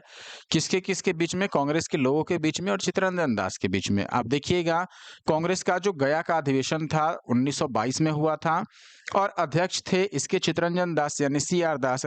हुआ क्या था इसमें, ये समझिएगा। देखिए चित्तरंजन दास ने वहां पर स्वराज पार्टी का वाला विचार रखा। विचार यही रखा कि देखिए, हम लोग अब चुनाव के माध्यम से ब्रिटिशों का जो विधानमंडल है या आप कह सकते हैं काउंसिल है, उनका परिषद है, उसमें प्रवेश करेंगे और भारतीयों के लिए रणनीति तैयार करेंगे। लेकिन हुआ क्या, बहुमत के साथ परिषद प्रवेश योजना जो थी, जो मोतीलाल नेहरू और चित्तरंजन दास ने शुरू किया था या फिर जिसके बारे में इन्होंने अपना विचार रखा था। आपने देखा था पिछले स्लाइड में यहाँ पर जो परिषद प्रवेश वाला योजना था, उसको विफल कर दिया गया, यानी उसको अस्वीकार किया गया, रिजेक्ट कर दिया गया और वो भी बहुमत के साथ। यानी आधे से अधिक लोग उस समय कांग्रेस के बोले, इसके समर्थन में नहीं आए, उन्होंने समर्थन नहीं दिया, इनका साथ नहीं दिया कि परिषद प्रवेश वाला जो योजना है उसको आगे बढ़ाया जाए। और इससे विक्षुब्ध हुए चित्तरंजन दास और इन्होंने कांग्रेस की अध्यक्षता से उस समय त्यागपत्र दे दिया, रेजिग्नेशन दे दिया। और फिर सोचा कि एक काम करते हैं, अगर कांग्रेस में रहते हुए जो काउंसिल एंट्री वाला योजना था इनका, मोतीलाल नेहरू, मैं पिछली स्लाइड से क्लियर करना चाहूंगा, मोतीलाल नेहरू और यहाँ पर सीआर दास का जो योजना था परिषद प्रवेश वाला, अगर ये कांग्रेस में रहकर नहीं सफल हो पा रहा है, तो एक काम करते हैं, फिर जब बहुमत से पारित नहीं हो पाया तो इन्होंने कांग्रेस से इस्तीफा दे दिया अपनी अध्यक्ष के पद से और फिर सोचा कि हम अलग से एक पार्टी का गठन करेंगे, जो इस पर विचार करेगी। तो यहाँ पर देख रहे हैं 1922 में गया का जो अधिवेशन हुआ, उसमें सीआर दास की बातों से जो कांग्रेस थी वो समर्थन में नहीं आई, इसीलिए इन्होंने अध्यक्षता से रेजिग्नेशन दे दिया और उसके बाद आप देखिएगा स्वराज पार्टी का फिर जन्म होता है, फॉर्मेशन किया जाता है स्वराज पार्टी का 1923 में। और फिर 1 जनवरी 1923 को आप देखिएगा दोस्तों, चित्तरंजन दास और मोतीलाल नेहरू द्वारा स्वराज पार्टी का गठन किया जाता है और इसके अध्यक्ष बनाए जाते हैं सीआर दास मीन्स चित्तरंजन दास और महासचिव यानी जनरल सेक्रेटरी बनाए जाते हैं मोतीलाल नेहरू। ध्यान दीजिएगा, कांग्रेस से अलग होकर लेकिन स्वतंत्रता के उसी लक्ष्य के साथ एक नई पार्टी का गठन किया गया था इन लोगों के द्वारा। आप यहाँ पर देख सकते हैं, इमेज से समझ सकते हैं, दोनों ने मिल करके स्वराज पार्टी, स्वराज का मतलब सेल्फ रूल, स्वराज यानी अपना राज हो, सेल्फ रूल सीधे तौर पर आप समझिए, इसको बढ़ावा देने के उद्देश्य से इस पार्टी का गठन किया गया था। अब आगे देखिएगा, स्वराज पार्टी का गठन तो हो गया, लेकिन आखिर इसका कोर ऑब्जेक्टिव क्या था? सबसे पहला self rule, main objective Swaraj यानी स्वशासन। भारत में अपना शासन लाया जाए, भारतीयों का शासन हो न कि विदेशियों का। भारतीय लोग अपना प्रशासन खुद संभालें, उनके लिए क्या सही है, क्या गलत है, ये तो भारतीय समझेंगे। अब बताओ दूसरे देश के लोग आकर आपका भविष्य कैसे तय करेंगे? तो मेन मुद्दा तो यही था सेल्फ रूल का। असहयोग आंदोलन में भी स्वशासन की मांग की गई थी। अब इसके बाद दूसरा जो मुख्य उद्देश्य था स्वराज पार्टी का, वो था संविधान निर्माण, यानी भारतीयों को स्वयं अपना संविधान बनाने का अधिकार दिया जाए या ऐसा अधिकार मिले कि अपना संविधान भारतीय अपने अनुसार लिखें, न कि विदेशी यानी कि अंग्रेज भारतीयों के लिए संविधान बनाकर चले जाएं। और काउंसिल में प्रवेश, ये तो एक लक्ष्य था ही कि चुनाव लड़कर विधायिका में पहुंचा जाए।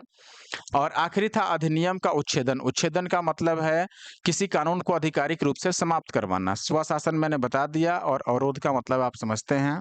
तो यहाँ पर अधिनियम का उच्छेदन का मतलब रिपील करना उसको, यानी कि अंदर जा करके उसमें खुद शामिल होकर के और उसको खत्म करवाना, यानी कि जाना अंदर, यानी कि परिषद में प्रवेश करना। उसके बाद 1919 का जो भारत शासन अधिनियम के तहत प्रांतीय सरकारों को जो नीचा दिखाया गया था या उनको काफ़ी कम शक्तियाँ प्रदान की गई थी, उसको ख़त्म करना और सही में स्वशासन लागू करवाना। ये प्रमुख उद्देश्य था। उद्देश्य याद रखिएगा, जैसे कई बार ये पूछ लिया जाता है, आपने पिछले क्वेश्चन जब हम पढ़ रहे थे खिलाफत आंदोलन के बारे में तभी देखा था आपने, वहाँ पर सवाल ऐसा था कि कौन खिलाफत आंदोलन का एक उद्देश्य नहीं है। अब देखिए स्वराज दल के प्रमुख नेता कौन-कौन थे? आपने गठन तो देख लिया कि गठन किया था मोतीलाल नेहरू ने और सी.आर. दास ने, लेकिन यहाँ पर स और प्रमुख नेता इससे जुड़े कौन थे? श्रीनिवास अयंगर थे, मद्रास प्रांत में स्वराज पार्टी के संस्थापक के रूप में इनको माना जाता है। एन.सी. केलकर थे, यानी स्वराज दल के अन्य प्रमुख और प्रभावशाली नेता, और मदन मोहन मालवीय, ये स्वराज्यों के समकालीन थे और हिंदू महासभा के संस्थापक भी थे। देखिए, इसके लिए ऐसा एक लाइन याद रख सकते हैं, सीएम श्रीनिवास मदन केलकर। आप देख सकते हैं स्टेट पीसीएस एग्जाम्स में ऐसे क्वेश्चन आते रहते हैं कि किसी पार्टी से कौन-सा नेता संबंधित नहीं रहा है। तो सीएम श्रीनिवास मदन केलकर से आपको याद रहेगा चित्तरंजन दास, और एम से मोतीलाल नेहरू, श्रीनिवास अयंगर, फिर मदन मोहन मालवीय और केलकर यानी कि एनसी केलकर, ये सभी लोग स्वराज पार्टी से जुड़े थे। अब स्वराज पार्टियों में सबसे बड़ी उपलब्धि क्या हुई थी? इसकी विक्ट्री क्या थी?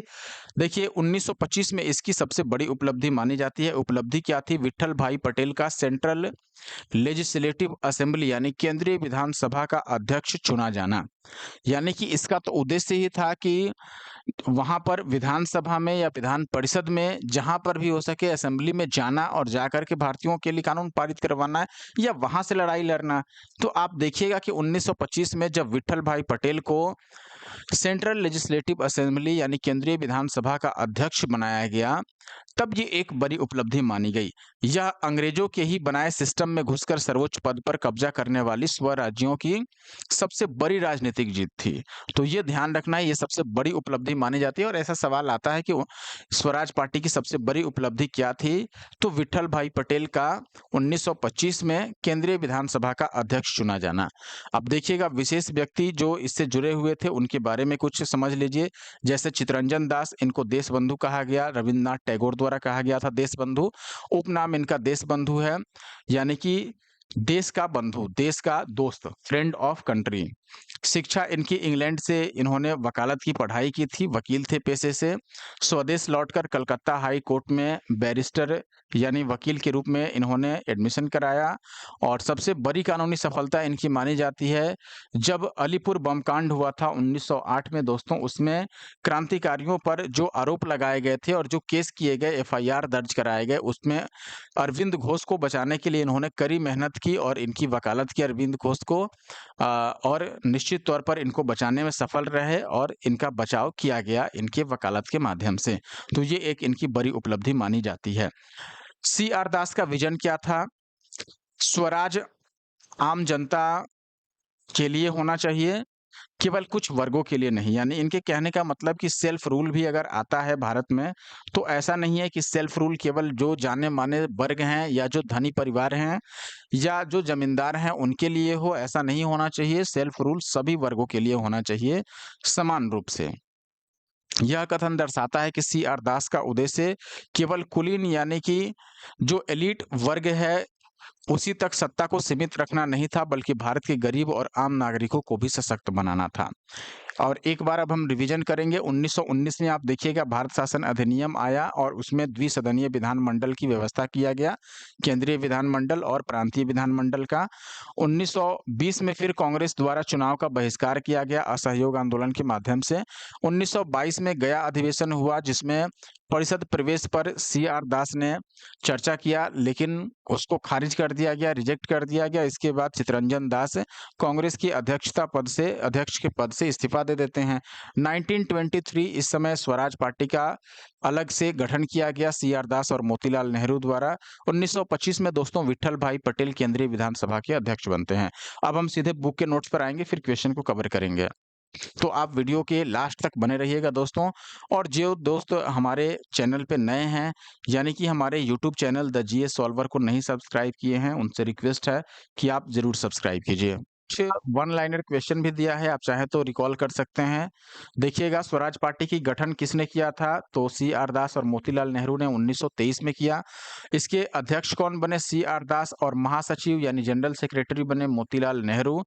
फ्रेंड ऑफ कंट्री यानी कि देश बंधु कहा जाता है चित्तरंजन दास को, और सी आर दास ने ही अलीपुर बम कांड में अरविंद घोष को बचाया था वकालत के माध्यम से। हिंदू महासभा के संस्थापक मदन मोहन मालवीय, और केंद्रीय विधानसभा के अध्यक्ष बनने वाले पहले स्वराजी यानी कि पहले भारतीय व्यक्ति विट्ठल भाई पटेल 1925 में बने थे ये। सीधे हम स्टार्ट करते हैं। अब स्वराज पार्टी का गठन 1923 में हुआ, और नोट्स बुक की जो है 1919 के भारतीय शासन अधिनियम द्वारा केंद्र में द्विसदनीय विधानमंडल स्थापित किया गया तथा प्रांतीय विधान परिषदों का पुनर्गठन का विस्तार किया गया। असहयोग आंदोलन के अंतर्गत कांग्रेस ने वर्ष 1920 के चुनाव का बहिष्कार कर दिया, और असहयोग आंदोलन के स्थगन और गांधी जी की गिरफ्तारी के बाद देश के वातावरण में अजीब निराशा का माहौल बना। आप देखिएगा, ऐसी स्थिति में मोतीलाल नेहरू और चित्तरंजन दास ने कांग्रेस को विधानमंडलों के भीतर प्रवेश कर अंदर से लड़ाई लड़ने का विचार प्रस्तुत किया तथा वर्ष 1923 के चुनाव के माध्यम से विधानमंडल में पहुंचने की योजना बनाई। लेकिन 1922 में जो गया में कांग्रेस का अधिवेशन हुआ, उसमें बहुमत के साथ इस जो काउंसिल में एंट्री यानी परिषद में प्रवेश करने की जो योजना थी, इसको अस्वीकार कर दिया। कांग्रेस के लोगों ने बहुमत से रिजेक्ट कर दिया। और इसके बाद आप देखिएगा, सी आर दास जो इस दौरान कांग्रेस के अध्यक्ष थे, उन्होंने कांग्रेस की अध्यक्षता पद से त्यागपत्र दे दिया, और वर्ष 1923 में मोतीलाल नेहरू के साथ मिलकर स्वराज पार्टी की स्थापना की। पार्टी का मुख्य उद्देश्य क्या था? मुख्य उद्देश्य था स्वशासन यानी सेल्फ रूल को लाना, भारतीयों को अपने संविधान बनाने का अधिकार दिलाना, साथ ही चुनाव लड़कर काउंसिलों में प्रवेश करना और वहां अवरोध खड़ा कर वर्ष 1919 में जो भारत शासन अधिनियम पारित किया गया था, उसको समाप्त करवाना। अब देखिएगा, सी आर दास पार्टी के अध्यक्ष बने यानी स्वराज पार्टी के, और मोतीलाल नेहरू इसके महासचिव बने। इसके अलावा मद्रास प्रांत में स्वराज पार्टी के संस्थापक सदस्य के रूप में श्रीनिवास अयंगर थे। एन.सी. केलकर स्वराज दल के अन्य प्रमुख नेता थे, और 1925 एक महत्वपूर्ण वर्ष था, क्योंकि इस समय विट्ठल भाई पटेल पहले भारतीय बने जिन्होंने सेंट्रल लेजिस्लेटिव असेंबली यानी केंद्रीय विधानसभा का अध्यक्ष पद के रूप में इनको चुना गया था। तो ध्यान रखिएगा। इसके बाद चित्तरंजन दास, जिनको देश बंधु के नाम से जाना जाता है, देश बंधु का तात्पर्य है फ्रेंड ऑफ कंट्री, और चित्तरंजन दास इंग्लैंड से वकालत की पढ़ाई की। उसके बाद ये स्वदेश यानी भारत में लौटकर कलकत्ता हाई कोर्ट में बैरिस्टर के रूप में नामांकित हुए तथा वकील के रूप में इनकी सबसे बड़ी सफलता अलीपुर बमकांड केस में अरविंद घोष का बचाव करना था। इन्होंने कहा था स्वराज आम जनता के लिए होना चाहिए, न कि केवल कुछ वर्गों के लिए। मदन मोहन मालवीय हिंदू महासभा के संस्थापक थे। अब आप देख रहे हैं यहाँ पर बुक की जो नोट्स है, उसमें कोई बात कहीं आ जा रहा है, जैसे मदन मोहन मालवीय यहाँ पर लाया गया है। इस नोट्स से या फिर इस टॉपिक से इनका कोई लेना देना नहीं है कि यहाँ पर इनका नाम आ जाए। ठीक है, मतलब ऐसा कोई लेना देना स्पेशल नहीं है, इसीलिए मैं बोल रहा हूँ कि कहीं को कहीं जोड़ा जा रहा है। फिलहाल आप बात समझ गए होंगे, दोनों तरीकों से मैंने समझा दिया है। अब सीधे हम क्वेश्चन पर आते हैं। पहला सवाल जो आपके सामने है, यूपी लोअर सबऑर्डिनेट पेपर का है। भारत में स्वराज पार्टी की स्थापना किस कारण से हुई थी? आप देखिएगा, ऑप्शन है गांधी जी द्वारा असहयोग आंदोलन वापस लेना। निश्चित तौर पर ये एक कारण था। अगर असहयोग आंदोलन चल रहा होता तो स्वराज पार्टी के गठन की नौबत ही नहीं आती। काउंसिलों में प्रवेश कर उन्हें काम न करने देकर 1919 के भारत सरकार अधिनियम का उच्छेदन करना, ये भी सही है, ये भी इसका एक उद्देश्य था। फिर ब्रिटिश सरकार का दमन करना, ब्रिटिश सरकार को भगाना इसका कोई उद्देश्य नहीं था। स्वशासन की मांग करना उद्देश्य था। ब्रिटिश सरकार रहे न रहे उससे वो अलग चीज है, लेकिन गांवों में या फिर भारत के जो प्रांतीय व्यवस्था थी, वहां पर भारतीय लोगों के द्वारा शासन चलाया जाए, भले सरकार ओवरऑल केंद्र में किसी को हो, इससे मतलब नहीं थी स्वराज पार्टी को। अगला है भारतीयों द्वारा इस आशय की अनुभूति कि उन्हें प्रशासन का अनुभव प्राप्त करना चाहिए। केवल अनुभव प्राप्त करने के लिए बिल्कुल भी ये नहीं था। तो केवल पहला और दूसरा दोस्तों सही है, यानी कि ऑप्शन बी सही माना जाएगा। देखिएगा दोस्तों, वर्ष 1919 में भारतीय शासन अधिनियम द्वारा केंद्र के में द्विसदनीय विधानमंडल स्थापित किया गया और प्रांतीय विधान परिषदों का पुनर्गठन विस्तार किया गया। थोड़ा सा आप ध्यान से समझिएगा दोस्तों, यहाँ पर 1919 का जो भारत शासन अधिनियम लाया गया, इसमें एक तो केंद्र में द्विसदनीय विधानमंडल स्थापित करा दिया गया, यानी कि उच्च सदन और निम्न सदन की व्यवस्था की गई, और प्रांतीय जो विधान परिषद थे उनका भी पुनर्गठन किया गया। वहां भी बाई कैमरल व्यवस्था यानी द्विसदनीय व्यवस्था लागू कराया गया। वहां भी विधान मंडल यानी कि विधानसभा और विधान परिषद बना दिया गया। अब देखिए हुआ क्या कि इससे केंद्र में चूंकि द्विसदनीय व्यवस्था हुई, प्रांत में द्विसदनीय व्यवस्था हुई, तो सीटों की संख्या तो बढ़ गई दोनों ही जगह। यानी कि अगर मान लो पहले 10 ही लोग काम करते थे, अब 2 सदन हो गया तो लोगों की आवश्यकता अधिक हो जाएगी। सीटों की संख्या बढ़ गई तो उसमें भारतीयों की भागीदारी भी बढ़ी। यानी कि भारतीयों को मौका मिला उसमें केंद्र के विधानसभा में या फिर राज्यों के विधानसभा में या प्रांत के विधानसभा विधान परिषद में शामिल होने का, क्योंकि सीट बढ़ चुका था तो भारतीयों के लिए भी सीट बढ़ा। लेकिन फिर भी जो ओरिजिनल शक्ति थी दोस्तों, ओरिजिनल जो पावर था, वो अभी भी ब्रिटिशों के पास ही था। या तो ब्रिटिश के पास था या फिर उसके जो ब्यूरोक्रेट्स थे, उसके जो कर्मचारी या अधिकारी थे उनके पास था। ब्रिटिश के जो ऑफिसर्स थे नियुक्त किए गए थे हाई लेवल पे, उनके पास था। यानी कि भारतीयों को भले ही सीट मिला इसमें, भले ही वो इसमें प्रवेश कर गए विधान परिषद में, विधानसभा में कह लो, या केंद्रीय जो विधानसभा विधान परिषद था वहां पहुंच गए, उससे मतलब नहीं है। जो भी भारतीयों के लिए सीट बनाया गया था उनके पास बहुत ही सीमित मात्रा में शक्ति हुआ करती थी और असली शक्ति अंग्रेजों के पास ही रहा करता था। इसीलिए दोस्तों यहाँ पर जो 1923 में स्वराज पार्टी बनी, उसका ये भी एक उद्देश्य था कि 1923 का जो भारत शासन अधिनियम के तहत जो भी नियम बनाए गए हैं भारतीयों के लिए, खास करके उन सभी को खत्म कराना। तो आप देखिएगा असहयोग आंदोलन के अंतर्गत कांग्रेस ने वर्ष 1922 में चुनाव का बहिष्कार किया। असहयोग आंदोलन के स्थगन और गांधी जी की गिरफ्तारी के बाद देश में वातावरण ही पूरा बदल गया और बिल्कुल ही निराशाजनक माहौल बना। ऐसी स्थिति में मोतीलाल नेहरू और सी आर दास ने कांग्रेस को विधानमंडलों के भीतर प्रवेश करके अंदर से लड़ाई लड़ने का विचार प्रस्तुत किया और 1923 के चुनाव के माध्यम से विधानमंडल में पहुंचने की योजना बनाई।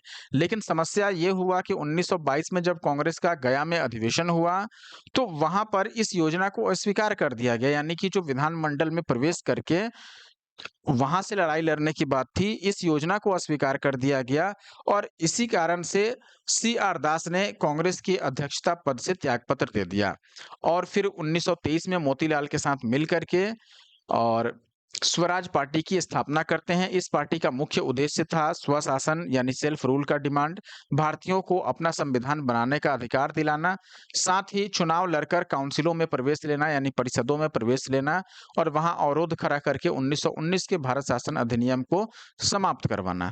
अब आगे बढ़ते हैं। अगला सवाल है किसने स्वराज पार्टी निर्माण करने के लिए कांग्रेस के अध्यक्ष पद से त्याग किया था? सी आर दास ने किया था। विठल भाई पटेल वो व्यक्ति हैं जिन्होंने 1925 में जो सबसे पहले भारतीय बने जो केंद्रीय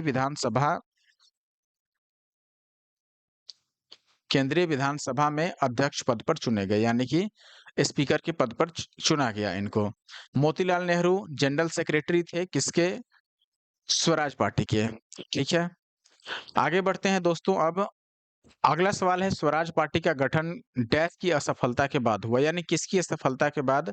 असहयोग आंदोलन की असफलता और इसके स्थगन के बाद अगर ये चल रहा होता तो स्वराज पार्टी का जन्म भी नहीं होता, क्योंकि सभी लोग तो उसी से जुड़े थे असहयोग आंदोलन से। जब मुख्य नेता गिरफ्तार हुए महात्मा गांधी 10 मार्च 1922 को, उसके बाद से ये सारा समस्या उत्पन्न हुआ, क्योंकि अब असहयोग आंदोलन खत्म हो गया था तो ऐसे सभी लोग हाथ पर हाथ रख के बैठ नहीं सकते थे। इसीलिए ये आगे प्रयास किया गया कि चलिए अब विधान परिषदों में एंट्री करके और भारतीयों के लिए कुछ किया जाए। असहयोग आंदोलन की असफलता के उपरांत मोतीलाल नेहरू और सी आर दास ने विधानमंडलों के भीतर प्रवेश लड़ाई लड़ने का विचार प्रस्तुत किया। कांग्रेस द्वारा इसकी स्वीकृति न मिलने पर उन्होंने कांग्रेस के भीतर ही एक नई पार्टी का गठन कर लिया और 31 दिसंबर 1922 को बिहार के गया में महाराजा टिकरी के निवास स्थल पर हुई बैठक में कांग्रेस खिलाफत स्वराज पार्टी के गठन की घोषणा की गई। लेकिन आप देखिएगा कहाँ गया, हाँ, घोषणा की गई। कुछ स्रोतों जैसे प्रसिद्ध इतिहासकार विपिन चंद्र की जो बुक है इंडियाज स्ट्रगल फॉर इंडिपेंडेंस, इसके अनुसार कांग्रेस खिलाफत स्वराज पार्टी की गठन की घोषणा 1 जनवरी 1923 में की गई थी।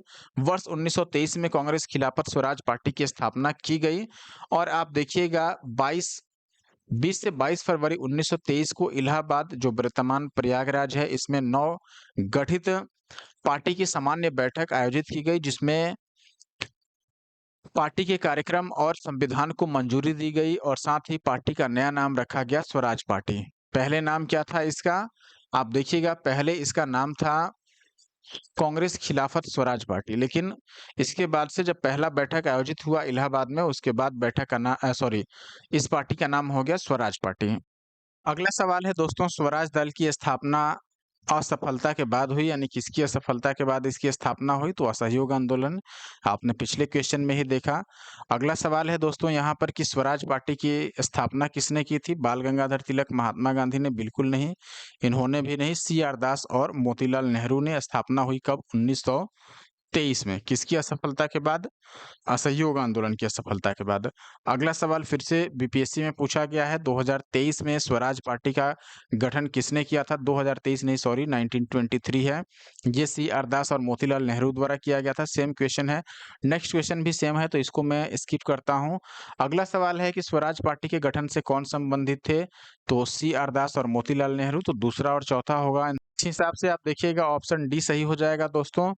नेक्स्ट क्वेश्चन अब देखिएगा, मोतीलाल नेहरू और सी आर दास द्वारा 1923 में किस पार्टी का गठन किया गया? स्वराज पार्टी का। वही क्वेश्चन है अभी तक। अगला सवाल भी वही है दोस्तों, मोतीलाल नेहरू स्वराज दल के नेता थे, निम्न में से कौन इस दल का नहीं था? तो देखिए आयंगर बिल्कुल थे इसके। मैंने आपको याद रखने के लिए एक ट्रिक बताया था, सीएम श्रीनिवास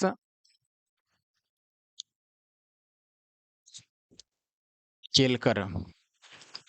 केलकर मालवीय भी मैंने लिखा था पहले, आपको याद होगा। लेकिन दिक्कत यहाँ पर ये है, देखो सी से चितरंजन दास शामिल हैं, मोतीलाल नेहरू भी इससे जुड़े व्यक्ति हैं, श्रीनिवास अयंगर जुड़े ही हैं यहाँ पर।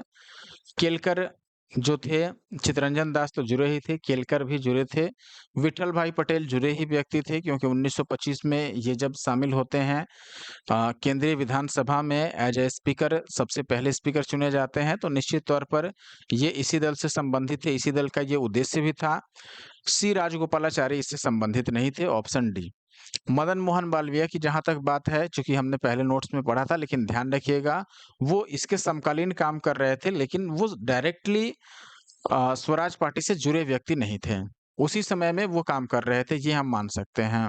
आप यहाँ देख सकते हैं, सी राजगोपालाचारी स्वराज दल के नेता नहीं थे। इनके नेतृत्व में परिवर्तन विरोधियों ने 1922 के दिसंबर में कांग्रेस के गया अधिवेशन में परिवर्तन समर्थकों को पराजित किया, जिसके बाद सी आर दास और मोतीलाल नेहरू ने मिलकर 1923 में स्वराज पार्टी की स्थापना की। श्रीनिवास अयंगर ये मद्रास प्रांत स्वराज पार्टी के संस्थापक सदस्य थे। एन.सी. केलकर स्वराज दल के अन्य प्रमुख नेता थे। 1925 में विट्ठल भाई पटेल सेंट्रल लेजिस्लेटिव असेंबली यानी केंद्रीय विधानसभा का अध्यक्ष चुने जाने वाले पहले भारतीय थे। तो ये लोग स्वराज पार्टी से जुड़े थे। अगला सवाल है आपके पास दोस्तों कि कौन स्वराज पार्टी से संबंधित नहीं था? राजेंद्र प्रसाद नहीं थे, बाकी ऑप्शन में देख रहे हैं जो लोग भी थे वो जुड़े हुए थे। स्वराज पार्टी की स्थापना 1923 में सी आर दास और मोतीलाल नेहरू द्वारा किया गया था, तो ये तो जुड़े ही थे। एन.सी. केलकर भी इसके एक प्रमुख नेता थे और डॉक्टर राजेंद्र प्रसाद इससे संबंधित नहीं थे। अगला सवाल है कि बिहार में स्वराज दल का गठन किसने किया था? तो ये बीपीएससी के लिए हो गया, क्योंकि ये बिहार से जुड़ा हुआ मामला है। बिहार में स्वराज दल का गठन किया था दोस्तों श्री कृष्ण सिंह ने, डॉक्टर श्री कृष्ण सिंह, जो कि बिहार के पहले मुख्यमंत्री भी रहे, फर्स्ट सीएम ऑफ बिहार। ठीक है। आप देखिएगा दोस्तों, असहयोग आंदोलन की असफलता के बाद स्वराज पार्टी कांग्रेस खिलाफत स्वराज पार्टी के नाम से पहले इसका गठन हुआ, लेकिन पहले ही बैठक में नाम बदलकर स्वराज पार्टी कर दिया गया। 1923 में सी आर दास और मोतीलाल नेहरू ने इसका गठन किया। सी आर दास इसके अध्यक्ष बने, मोतीलाल नेहरू इसके महासचिव बने। बिहार में स्वराज दल की एक शाखा का गठन हुआ, जिसके नेता श्री कृष्ण सिंह बनाए गए। सवाल देखिए, यहाँ पर निम्नलिखित घटनाओं का सही कालक्रम बताना है। लखनऊ समझौता, स्वराज दल की स्थापना, जालियांवाला बाग हत्याकांड और बाल गंगाधर तिलक की मृत्यु। बाल गंगाधर तिलक की मृत्यु दोस्तों हुआ था 1920 में, जब असहयोग आंदोलन चलाया गया। जालियांवाला या फिर जलियांवाला जो हत्याकांड है, ये 1919 के अप्रैल में हुआ था, 13 अप्रैल 1919 को। और स्वराज दल की स्थापना आपने देखा 1923 में हुआ था। और इसके हिसाब से भी अगर आप इन तीनों में केवल सजाना चाहो, तो आपको ये कहना होगा कि पहले तीसरा आएगा, फिर चौथा आएगा, फिर दूसरा आएगा। तीसरा, चौथा और दूसरा का कॉम्बिनेशन ढूंढना होगा, यहाँ पर है। और लखनऊ समझौता चूँकि इससे भी पहले हुआ था, इसीलिए यहाँ पर ऑप्शन सी सही होगा।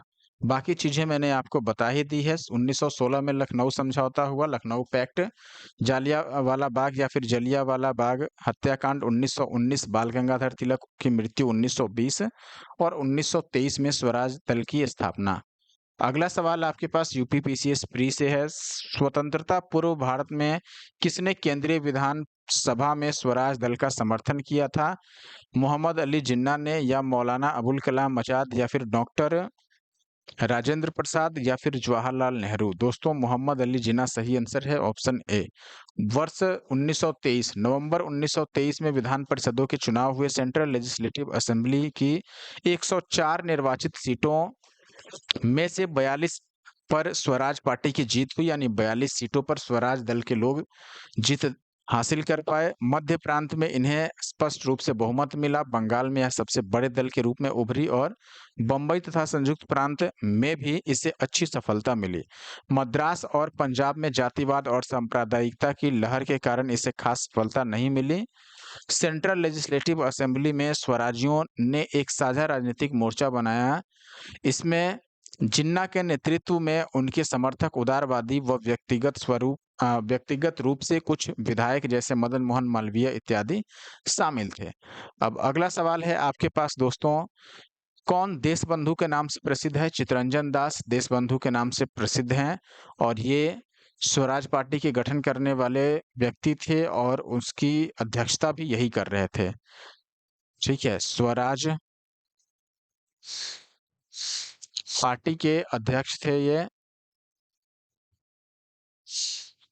अब आगे बढ़ जाते हैं दोस्तों। देखिएगा, चितरंजन दास को देशबंधु के नाम से भी जाना जाता था और सबसे महत्वपूर्ण चीज कि देशबंधु का मतलब यहाँ पर फ्रेंड ऑफ कंट्री है। चितरंजन दास इंग्लैंड से वकालत की पढ़ाई किए थे और उसके बाद अपने देश आकर कलकत्ता हाई कोर्ट में बैरिस्टर के रूप में नामांकित हुए थे। वकील के रूप में इनकी सबसे बड़ी सफलता थी अलीपुर बम कांड केस में अरविंद घोष का बचाव करना था। उन्होंने मोतीलाल नेहरू के साथ मिलकर स्वराज पार्टी की स्थापना की थी और उन्होंने ही ये लाइन कहा था दोस्तों कि जो स्वराज है, स्वराज जो है यानी जो सेल्फ रूल है, सेल्फ रूल, ये केवल भारत में उच्च वर्गों के लिए नहीं बल्कि सभी वर्गों के लिए होना चाहिए। तो अब आगे बढ़ते हैं। अगला सवाल वही है कि स्वराज आम जनता के लिए होना चाहिए, केवल आ, होना चाहिए केवल कुछ वर्गों के लिए नहीं। ये प्रसिद्ध सूत्र किसने घोषित किया था? CR दास ने ही बोला था।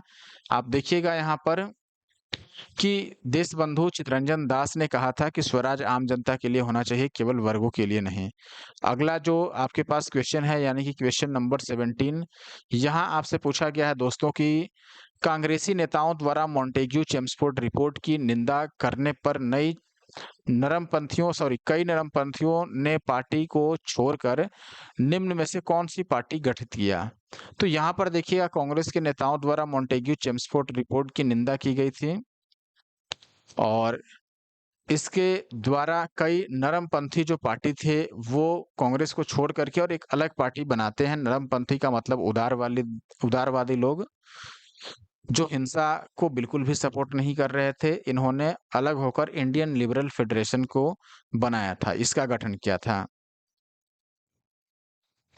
आप यहाँ देखिएगा, मोंटेग्यू घोषणा के संबंध में कांग्रेस के मत में भिन्नता के फलस्वरूप अंततः कांग्रेस में फिर से विघटन हुआ। सूरत विघटन 1907 के समय उदारवादियों ने उग्रवादियों को कांग्रेस से निष्कासित कर दिया था और इस बार उदारवादियों ने ही कांग्रेस को छोड़ दिया, यानी खुद ही उन्होंने छोड़ दिया।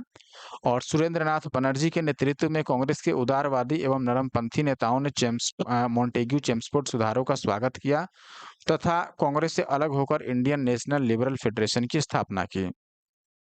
अब आई थिंक कि आप समझ पा रहे होंगे। अगर दिक्कत है तो मैं थोड़ा-सा बताने की कोशिश करूँगा। मॉन्टेग्यू चेम्सफोर्ड सुधार जब आया, तो इसमें चूँकि सीमित स्वायत्तता दी गई थी, यानी सीट जैसे बढ़ा दिया गया, भारतीयों को कुछ अधिकार दे दिया गया। तो इससे जो लिबरल लोग थे, यानी कि जो उदारवादी लोग थे कांग्रेस के या नरमपंथी आप कह सकते हैं, वो तो काफ़ी खुश थे कि चलो इतना तो हुआ कम से कम। वो सोच रहे थे कि ऐसे ही धीरे-धीरे हम अंग्रेज़ों से या ब्रिटिश सरकार से बातचीत करके धीरे-धीरे और सेल्फ रूल को लागू करेंगे। लेकिन जो बचे हुए लोग थे, जो गर्मपंथी दल के थे या उग्रवादी जिनको आप कहते हैं, तो गर्मपंथी वाले वो नहीं सोच रहे थे। वो सोच रहे थे कि जो अंग्रेज हैं, ब्रिटिश सरकार है, वो केवल जब भी कोई आंदोलन करो तो एक छोटा-सा टुकड़ा फेंक देंगे, शांत कर देंगे बस, ऐसे ही। वो चाह रहे थे कि एक ही बार में ऐसा लड़ाई लड़ा जाए कि इनको छोड़ के भागना पड़े या फिर पूरी तरीके से स्वायत्तता देनी पड़े, सेल्फ रूल को लागू करना पड़े।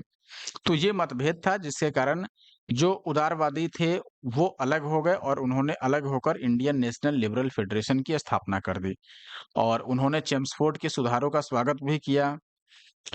तो अब आगे बढ़ जाते हैं। अगला सवाल है 1918 में मोंटफोर्ड सुधारों पर कांग्रेस ने एक महत्वपूर्ण रुख अपनाया जिसके कारण पुराने उदारवादी अवशेष सप्रू जयशंकर और चिंतामणि टूट गए, जिन्होंने गठन किया। क्या गठन किया? अभी आपने देखा इंडियन नेशनल लिबरल फेडरेशन का गठन किया गया और इसके गठन मुख्य रूप से नरमपंथी नेताओं के द्वारा किया गया था। 1919 में गठन हुआ इसका। देखिएगा दोस्तों यहाँ पर समझिए थोड़ा अच्छे से। अगस्त 1917 में भारत के राज्य सचिव एडविन मोंटेग्यू ने ब्रिटिश संसद में एक ऐतिहासिक घोषणा की जिसे मोंटेग्यू घोषणा या अगस्त घोषणा कहा जाता है। इस घोषणा में भारत में प्रशासन और स्वशासी संस्थाओं के विकास में भारतीयों की बढ़ती भागीदारी का प्रस्ताव रखा गया कि जो स्वशासित संस्थाएं हैं या भारत में जो प्रशासन चल रहा है उसमें भारतीयों के लिए सीटों की संख्या को बढ़ाई जाए। ठीक है, यानी भारतीयों की भागीदारी बढ़ाई जाए। जैसे अभी आपने महिला आरक्षण वाला काफ़ी चर्चा सुना होगा यूट्यूब पर, फेसबुक पर या फिर जो भी सोशल मीडिया या फिर समाचार पत्रों के माध्यम से आपने सुना होगा, तो उसमें सीट बढ़ाई जाने की बात की जा रही थी, जिससे कि महिलाओं की जो सदस्यता है वो और बढ़ाई जा सकी। हालाँकि उसमें परिसीमन, डिलिमिटेशन जैसे कुछ मामले थे जिसके कारण वो नहीं आगे बढ़ पाया। मैं बस उसकी इसीलिए यहाँ पर बात की ताकि आप ये समझ पाएँ कि यहाँ पर भी कुछ वैसा ही बात था, यानी कि सीट बढ़ा कर के भारतीयों की भागीदारी को बढ़ाने की व्यवस्था की जा रही थी। ऐसा नहीं था कि जो पहले से टॉप लेवल के पोस्ट थे या जितने थे उसी में भारतीयों को दे दिया जाए, नहीं। अंग्रेज जो पहले से जिस पद पर काम कर रहे थे या जितने मान लो सीटें थी पहले से, उसमें से सीट भारतीयों को देने की कोशिश नहीं की इन लोगों ने। इन्होंने कहा कि चलो हम सीट कुछ बढ़ा देते हैं छोटे-मोटे और वो सीट दे देते हैं हम भारतीयों को। लेकिन ओवरऑल जो सत्ता थी उस समय भी किसके हाथ में रही थी? ब्रिटिशों के हाथ में ही रही थी। आप देखिएगा मोंटेग्यू ने इन सुधारों पर कार्य करने के लिए तत्कालिक जो वायसराय थे उस समय चेम्सफोर्ड इसके साथ मिलकर के भारत में संवैधानिक सुधार शीर्षक से एक रिपोर्ट तैयार की जिसे मोंटफोर्ड रिपोर्ट अथवा इसी को मोंटेग्यू चेम्सफोर्ड रिपोर्ट कहा जाता है। कारण है कि ये मोंटेग्यू और चेम्सफोर्ड दोनों के प्रयासों से निकाला गया था। यह रिपोर्ट 1918 में प्रकाशित हुई। इस रिपोर्ट को लेकर कांग्रेस के अंदर उदारवादी और उग्रवादी गुटों के बीच मतभेद स्पष्ट हो गया। परिणाम स्वरूप उदारवादी जो मोंटफोर्ड रिपोर्ट के पक्ष में था वो कांग्रेस से अलग होकर सुरेंद्रनाथ बनर्जी के नेतृत्व में इंडियन नेशनल लिबरल फेडरेशन नामक एक दल की स्थापना की। जबकि जो उग्रवादी थे वो कांग्रेस के साथ ही अलग रूप से रहे और उनका मानना था कि ऐसे टुकड़े-टुकड़े लेने से कुछ नहीं होने वाला है, एक बार वार करो और सबको खत्म करो, ये सब नहीं। तो ये दोनों में मुख्य रूप से अंतर था। अब अगला सवाल आप देखिएगा, यहाँ पर सवाल है कि निम्नलिखित में से किन लोगों ने 16 दिसंबर 1922 को इंडिपेंडेंट पार्टी बनाने का निर्णय लिया? लाला हरदयाल ने, मदन मोहन मालवीय ने, मोहम्मद अली जिन्ना ने और मोतीलाल नेहरू ने।